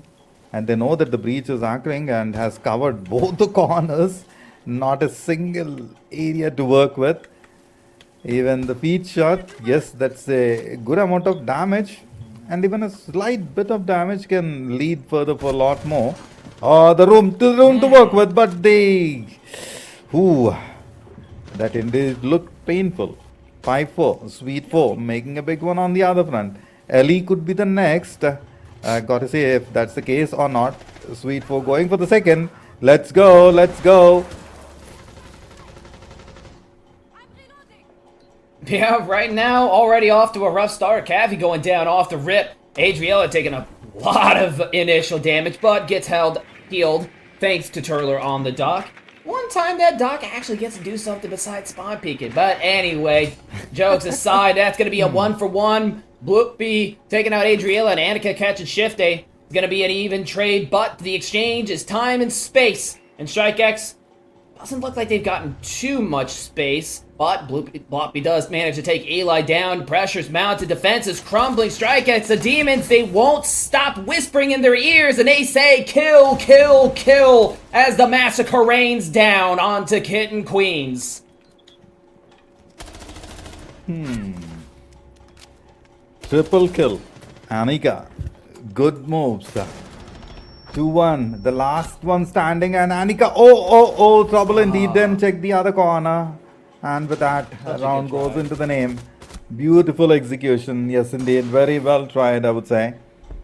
And with this 2-0 on the board, I was under the impression it could be the other way around, that Kitten Queens will make those big time moves, gets those numbers.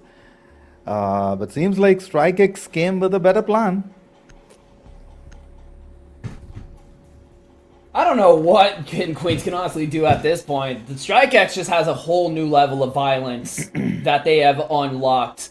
But the best thing I can honestly say at this point, if they're going to run it down that fast, Malusi's, Frost, Legion, Capcan, Ballistic Shields, Castle, anything to slow them down, I think is going to be Kitten Queens' best bet. And it does look like they're taking that advice from beyond the game, the caster's point of view, straight on. You've got Goyo, Frost, Fenrir, Clash, all with that one purpose to slow them down, which honestly is going to be their best bet, because you cannot let a team run you down like that. First time, okay, maybe it was just a fluke. Now it's a trend, right? Now you have to hard pivot, because it's costing you rounds and it's not showing signs of slowing down. I mean, don't get me wrong, last round was very close down to the last player, but it wasn't close enough as they still lost it. Yes, sir. And with this round, a victory definitely needed for Kitten Queens, or else it's kind of like a repeat story from the prior map.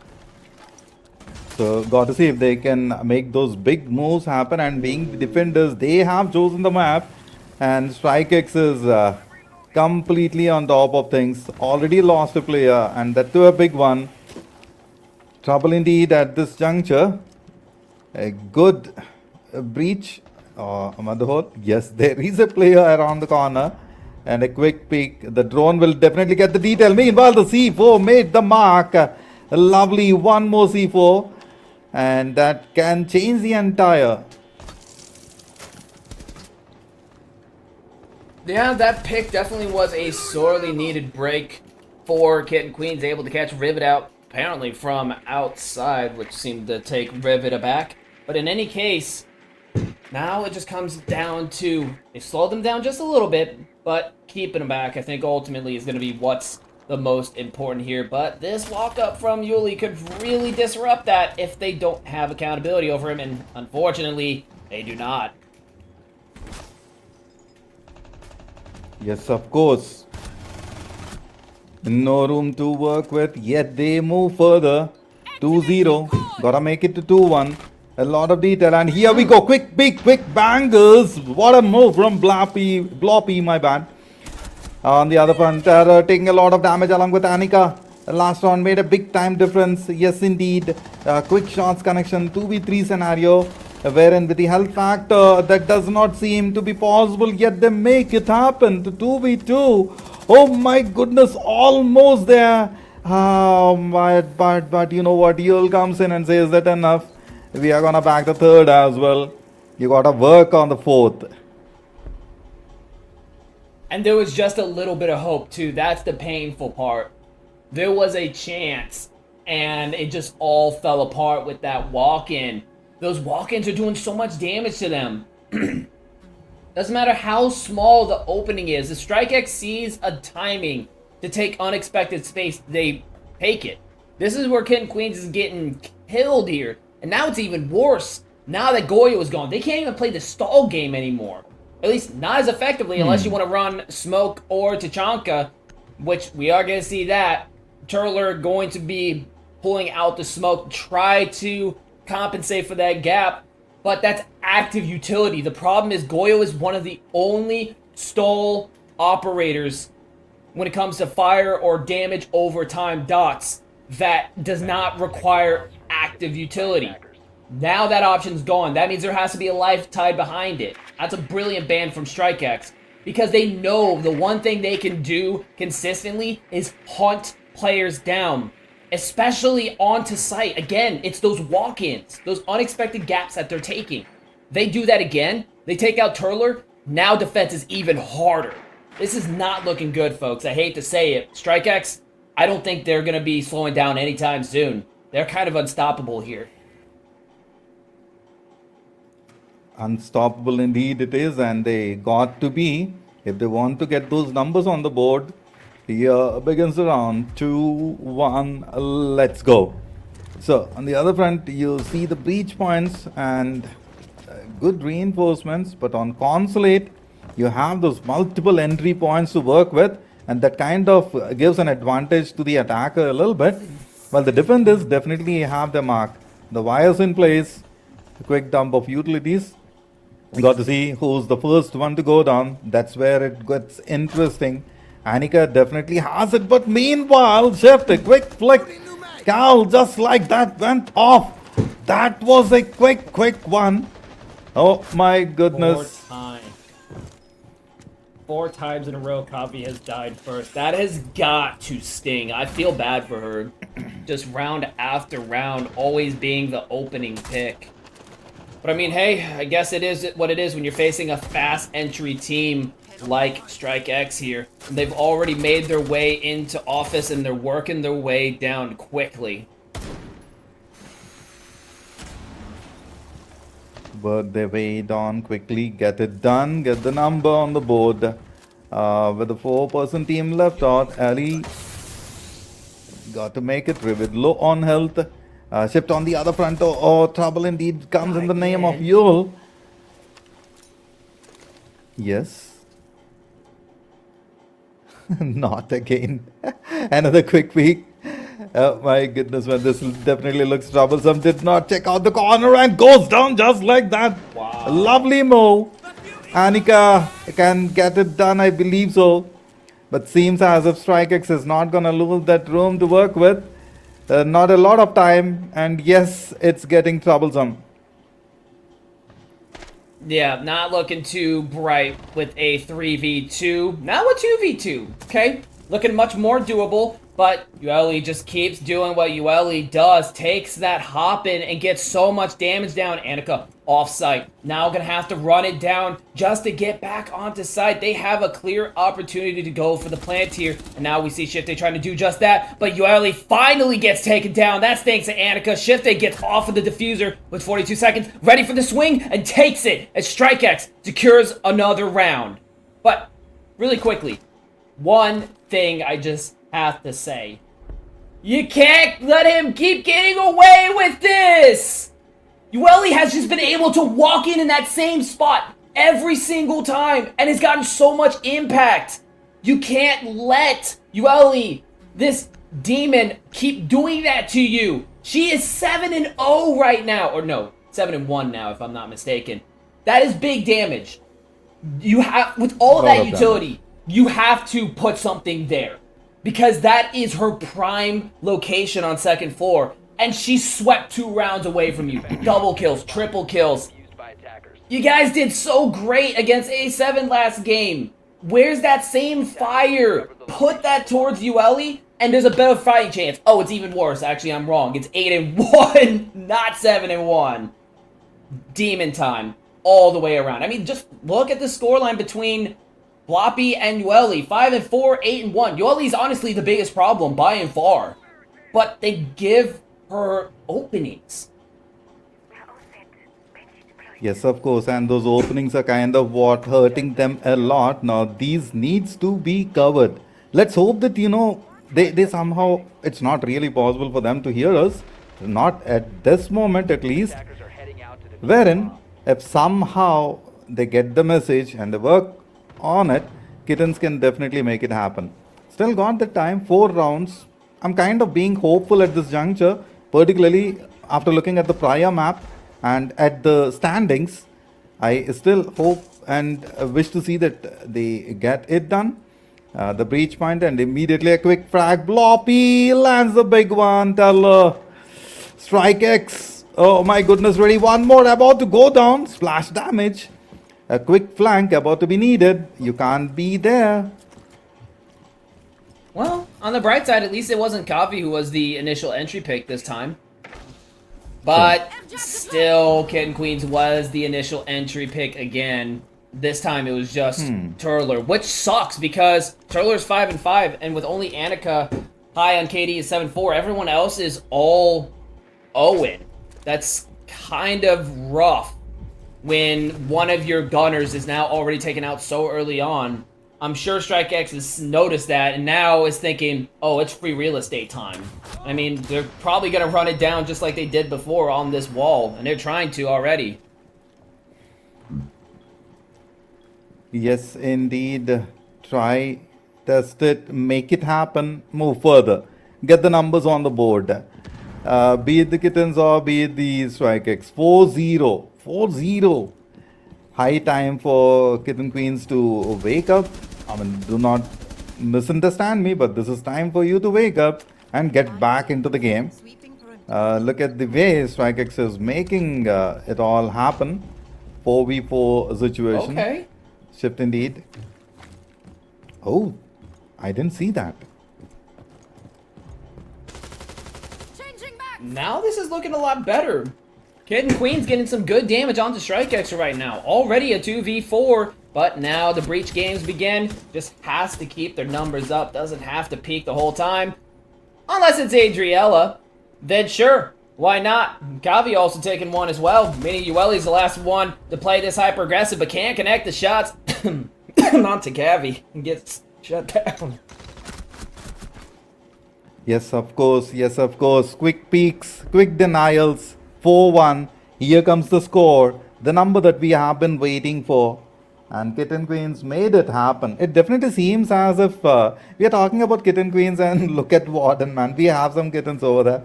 Alright, beautiful game. Lovely, lovely graphics. At the same point of time, do not forget how they played it on the prior map against A7. They did it.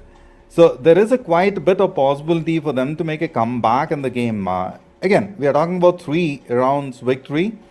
Not impossible though. Difficult, yes indeed. Yeah, certainly is difficult, but now it's looking just a little bit better and not so much as dire. We're not seeing a situation where, you know, it's going to just be like a 6-0 blowout. They're still in a danger zone, very much. Kitten Queens 100% needs this round, and these rundowns on second floor have been devastating. The thing that I'm looking out for specifically is what do they have to prevent Ueli from walking that same spot? She's going to do it again. Like, let's make that very clear. There's no way on earth she doesn't do it again, unless Kitten Queens is conditioned around that point. But from what I can see, there isn't anything there against it, which makes me very, very freaking nervous. I don't like that they can possibly do that again. Do that again, not so possible, not so gonna let it happen, maybe, maybe not. A lot of possibilities to work with.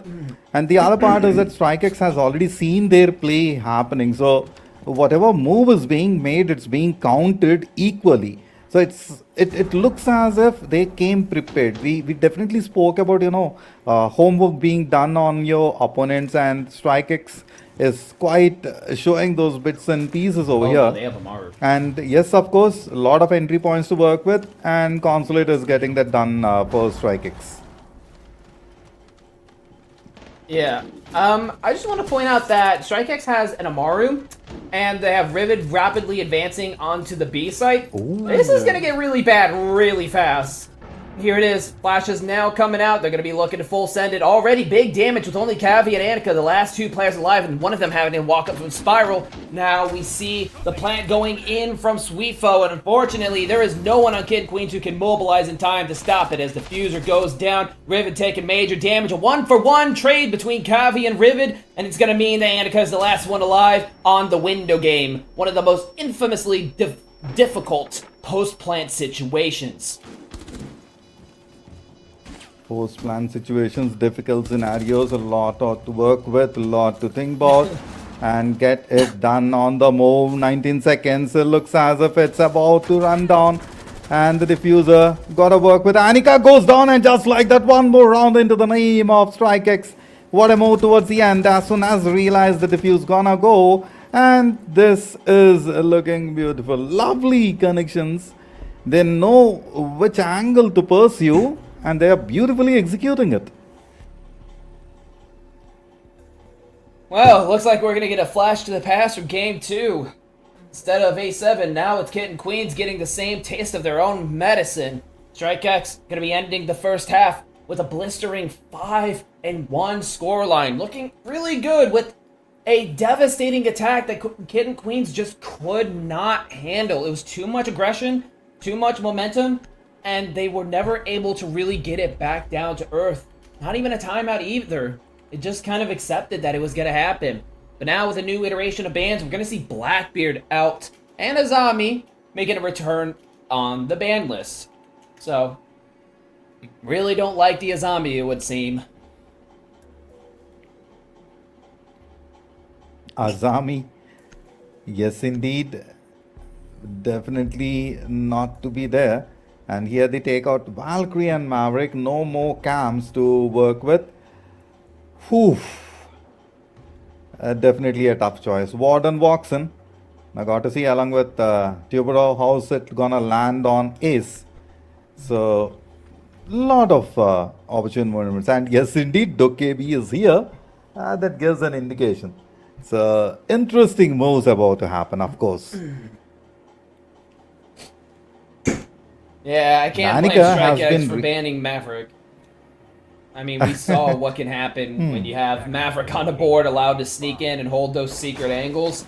Yeah, it's quite a pain in the neck on a map like Consulate. They did Kitten Queens dirty on their defense, and they're not looking to deal with that same medicine now back at them.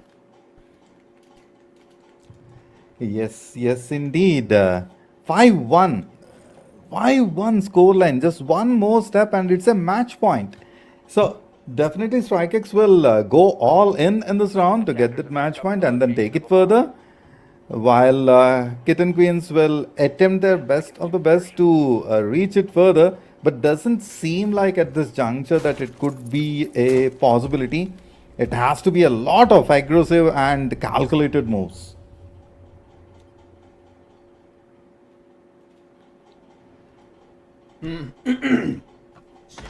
Certainly.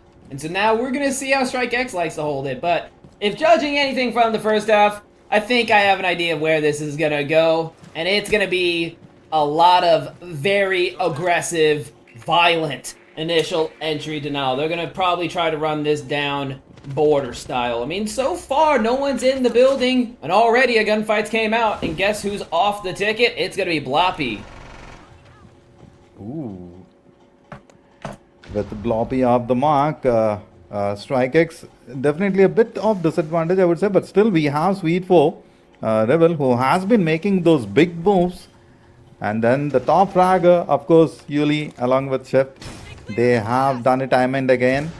A quick play, of course, attempted to flush them off the corner.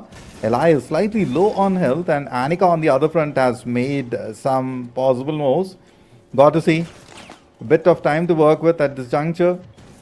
Now, what I wanna watch is if that flank occurs and the frag happens, Adriela gets it over. Strike X slowly falling down one after the other. Rivet and Sweet 4 Wow. with the Rivet left out. Doesn't seem like it's gonna happen. If in case he gets it 1v5, my goodness, it will be a big one. But the reload, no time to work with, completely covered from both the angles. Yes, indeed, worked with it. Gets, oh, not the time to work, and even Wow. before the explosion has been taken out. That was definitely a cool move to watch, wherein did not had the room or the time to work with.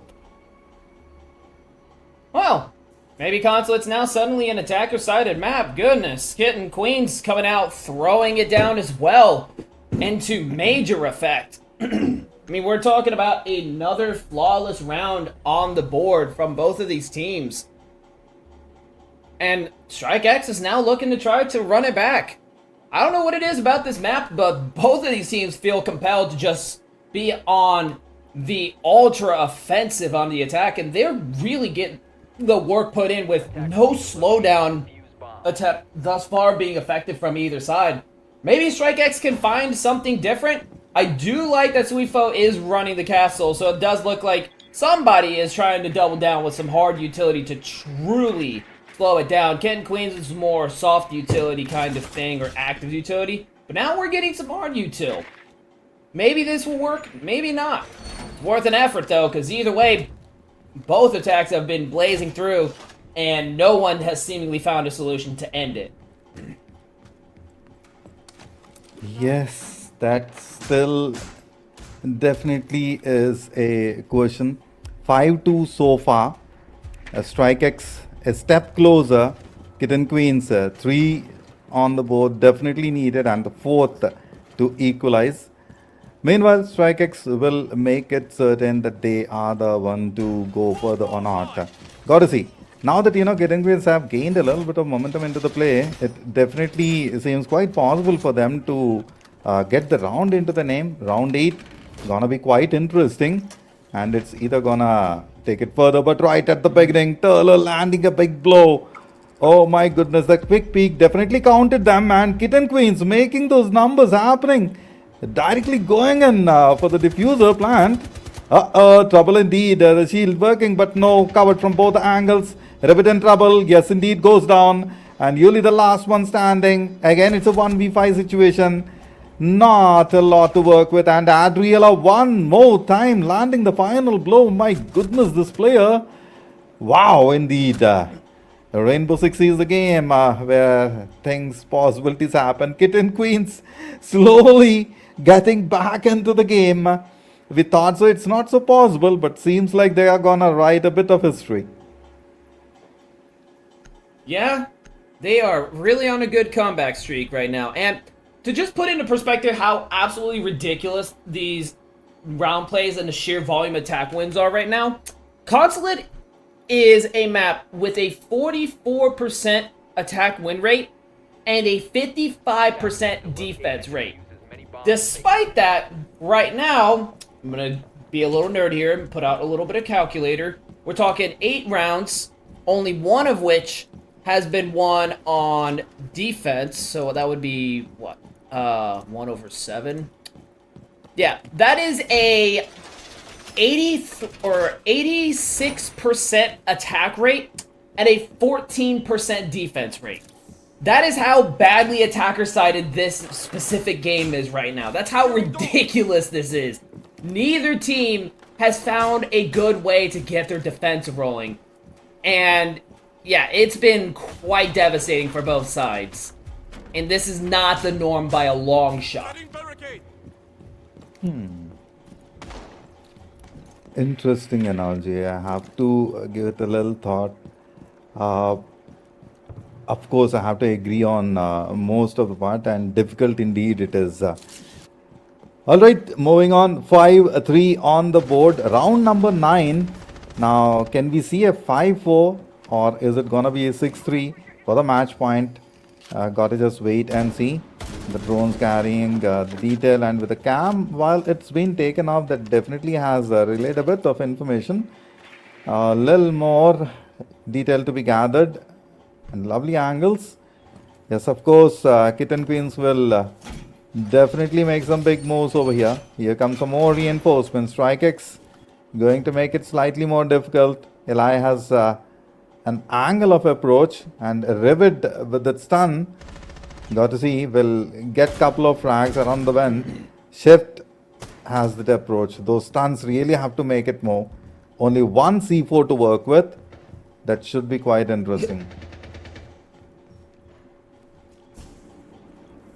Yeah, and so far, we're at 1 minute and 43 seconds, and nobody on the side of Strike X has died.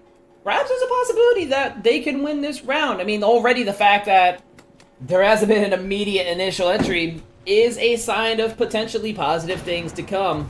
And Rivet is still on the first floor as well, and they don't have the clear, but that really suspicious early pre-fire does kind of give it away. But regardless, Rivet still manages to get that kill onto Adriella, and that's an initial entry for the defense. We haven't seen that much at all, but that could be potentially signs of more to come. But an opening's now available. Annika catching Rivet. Perhaps this is where things start to break down.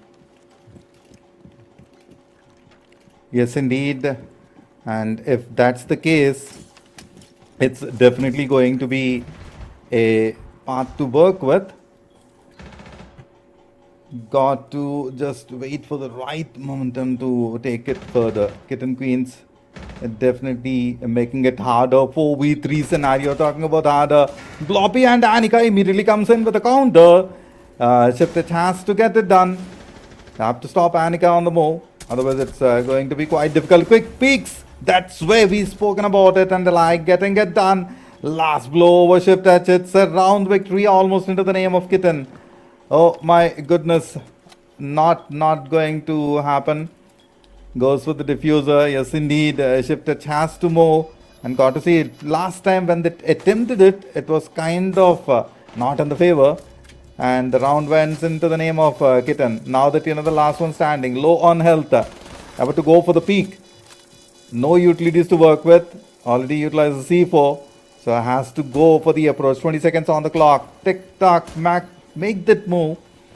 Now the health factor is where I'm slightly concerned about. A quick graze and Annika can easily take them down. We saw Annika making those moves, and yes, attempting for the diffuse. There's that moment where Annika can rise and shine. No Kitten way. Queen can back the round. No Yes, way! indeed.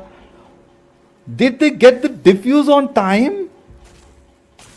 Yes. Wow. He was too far away. Ace couldn't stop it. You cannot be serious. I mean, I get And it, I was right? like going Walking away on, back. man. Right. I mean, walking away back is a valid tactic, but here's the problem. There was no line of sight. He was able to long arm that sucker, and there was no way for him to do, or for Ace to do anything about it. She couldn't stop it. It was too far away. And I'm guessing that they didn't have a drone on the diffuser either. Very unfortunate situation. So scared of the SMG-11 that he that Ace ran herself away all the way to losing the round. Definitely not the way that I was expecting a defense round win to come out. But, okay, you know what? I'll take it. And I'm sure Strike X will take it with glee after going on to a round loss streak of 2, because now they're at match point. They could very much end it. I doubt it. I think that this was a fluke, and the attacker onslaught's gonna keep going, but they still have a good chance. At the very least, it'll be overtime.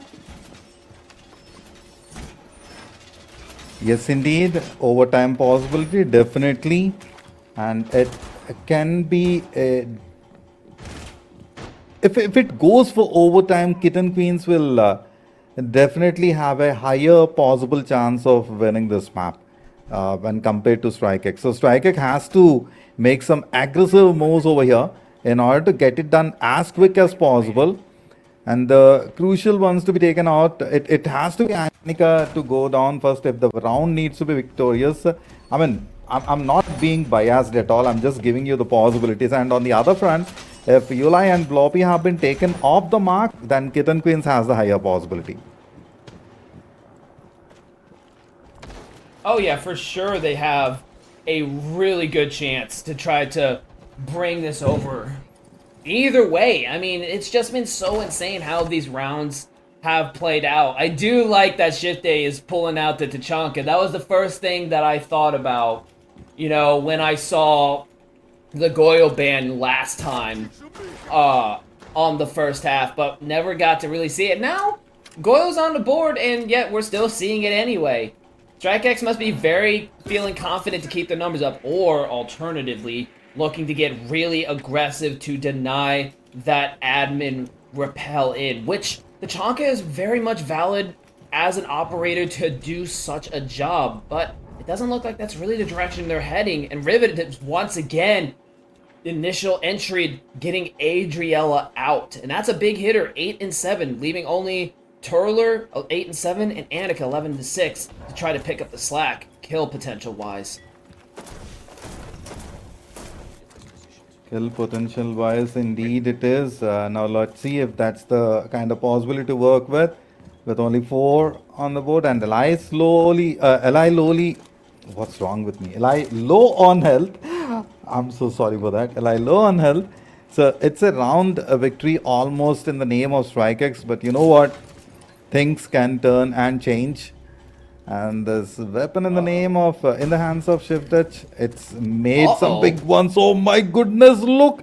What a beautiful peek and quick flick, man. I really loved it. The last 2, Strike X, almost there. Just couple of steps more and you have the map on their name. Annika walks in, says, hello, pause for a moment. We are still here.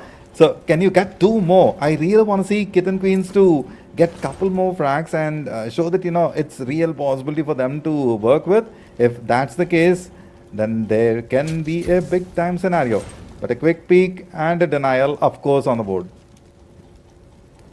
Ooh, not the way you want to end it. Right up against Sweetfo and the shotgun. That's kind of scary territory. We've seen the shotgun come out and pretty much pull off a full wipe of nearly the entire team except for Eli and Annika, but it does look like they're going to try to go for a spiral rotate to try to save us, but Ridvid catches Annika as well. Now this is looking desperate as one final player, Eli, walks up. The fire now extinguished, trying to make the most out of a nightmare situation. GG's already being called early, getting cut off by the fire. Everyone's running back, and he has nowhere to go. The clock is down, still dies anyway to Shift A, and it's over as Strike X will clean it up with their blazing attack and a 50-50 defense for the end. Amazingly executed. Yes, indeed. Blueby with Warden, closing it in style. One of my favorite operators in the game. And there we go. Oh, what a beautiful play and a map we have watched, man. Definitely, till the end, it was difficult to say if Kitten Queens will really take it forward or not. I am so psyched up that my words are going off the mark. Kindly forgive me for that. Because the last 2 rounds that we watched, it was like, whew, Oh yeah. And there was so much opportunity for Kitten Queens to try to throw it back, but honestly, I think Strike X genuinely have something special and unique with the way that they attacked. One of the things that I was harping on hard the first time I casting for Project Luna was just how the executes were just across the board really weak. And everyone was struggling to get their executes down. I was like, this is a big problem, and whoever's the first to get their attack down, I think is going to dominate this league. I know there was a lot of eyes on A7, I think it was, and there was another team. I think it was Wildcard Queens and A7 were kind of the star children of Project Luna, or you know how they say like the prodigal child, that kind of saying. But anyway, now I'm honestly putting all bets on Strike X, 100%. Like that attack was not just convincing, that was really dang good. That was like pub stomping attacking. And if they can take that from just being aggressive for the sake of it to well coordinated, good utility investment, good setup, and then pounding with full force, I really don't see how Strike X doesn't become the most dominant team. That was a lethal display. Because remember, what we're talking about is we saw Kittens go, I think it was 7-1 against A7, and now we saw Strike X absolutely blast out Kitten Queens with a dangerous attack. I mean, you kind of seeing the ladder, and I would say Strike X is on the top right now, at least as far as this side of the coin goes. Yeah, lot of thoughts, of course. So when Kitten Queen started the play, I was definitely under the impression that, particularly after the win over A7, I was definitely under the impression that it's going to be like a quick takedown, and then boom, done, tata pepper. But the way Strike X made those moves, covered the angles, it was like really a beautiful part to watch with. They had a counter attack for everything. No matter what was laid before them, they moved it further, particularly the place around the corners of, I forgot the area, the hallways or a beat around the breaks. So that's where the positions change. And of course, a lot of entry points to work with. So being the attackers, they definitely made the best out of the situation. And from there, they took it further. So let's take a quick look at the standings. Of course, Wildcard Queens still on top with 11. Strike X with that amazing victory made it to the top. Of course, not an easy one. 2 victories for them with 1 loss, 17-14, 3 differential and 7 on the points. So got to make it, and that's a very close call with Kitten Queens and Arrival 7, just a point difference. So when we talk about the overall, Kitten Queens and Arrival 7 definitely have to make some big victories on the next in order to stay. Otherwise, it's like Wildcard Queens versus Strike X. Oh, 100%. Yeah, this was a blow to Kitten Queens, especially now that the differential has pushed into the negative territory. And I think with what Strike X has shown, I think it's going to be a bit of an uphill battle to be able to really top that going forward. There's certainly a lot of time to kind of make the improvements that are needed, but I think this is still going to be kind of an uphill bottom for the 3rd and 4th place. Because Kitten Queens, they do have a solid defense, but I just think their attack is kind of the same as A7. I think they both have that attack problem where they don't have an executive or executive bang that allows them to get the job done. Well, I think Wildcard Queens and Strike X have figured it out, but I feel for Wildcard Queens it's more that they just have a really good defense, one of which Strike X has potentially the ability to punch through. So, as far as standing goes, other than Wildcard Queens, the points are still really close. It can flip either way, but I'm still going to give them props. Strike X has a unique opportunity. If they can translate what went right in Consulate and do that for every other map, they're going to be a massive threat. And kind of an underling in comparison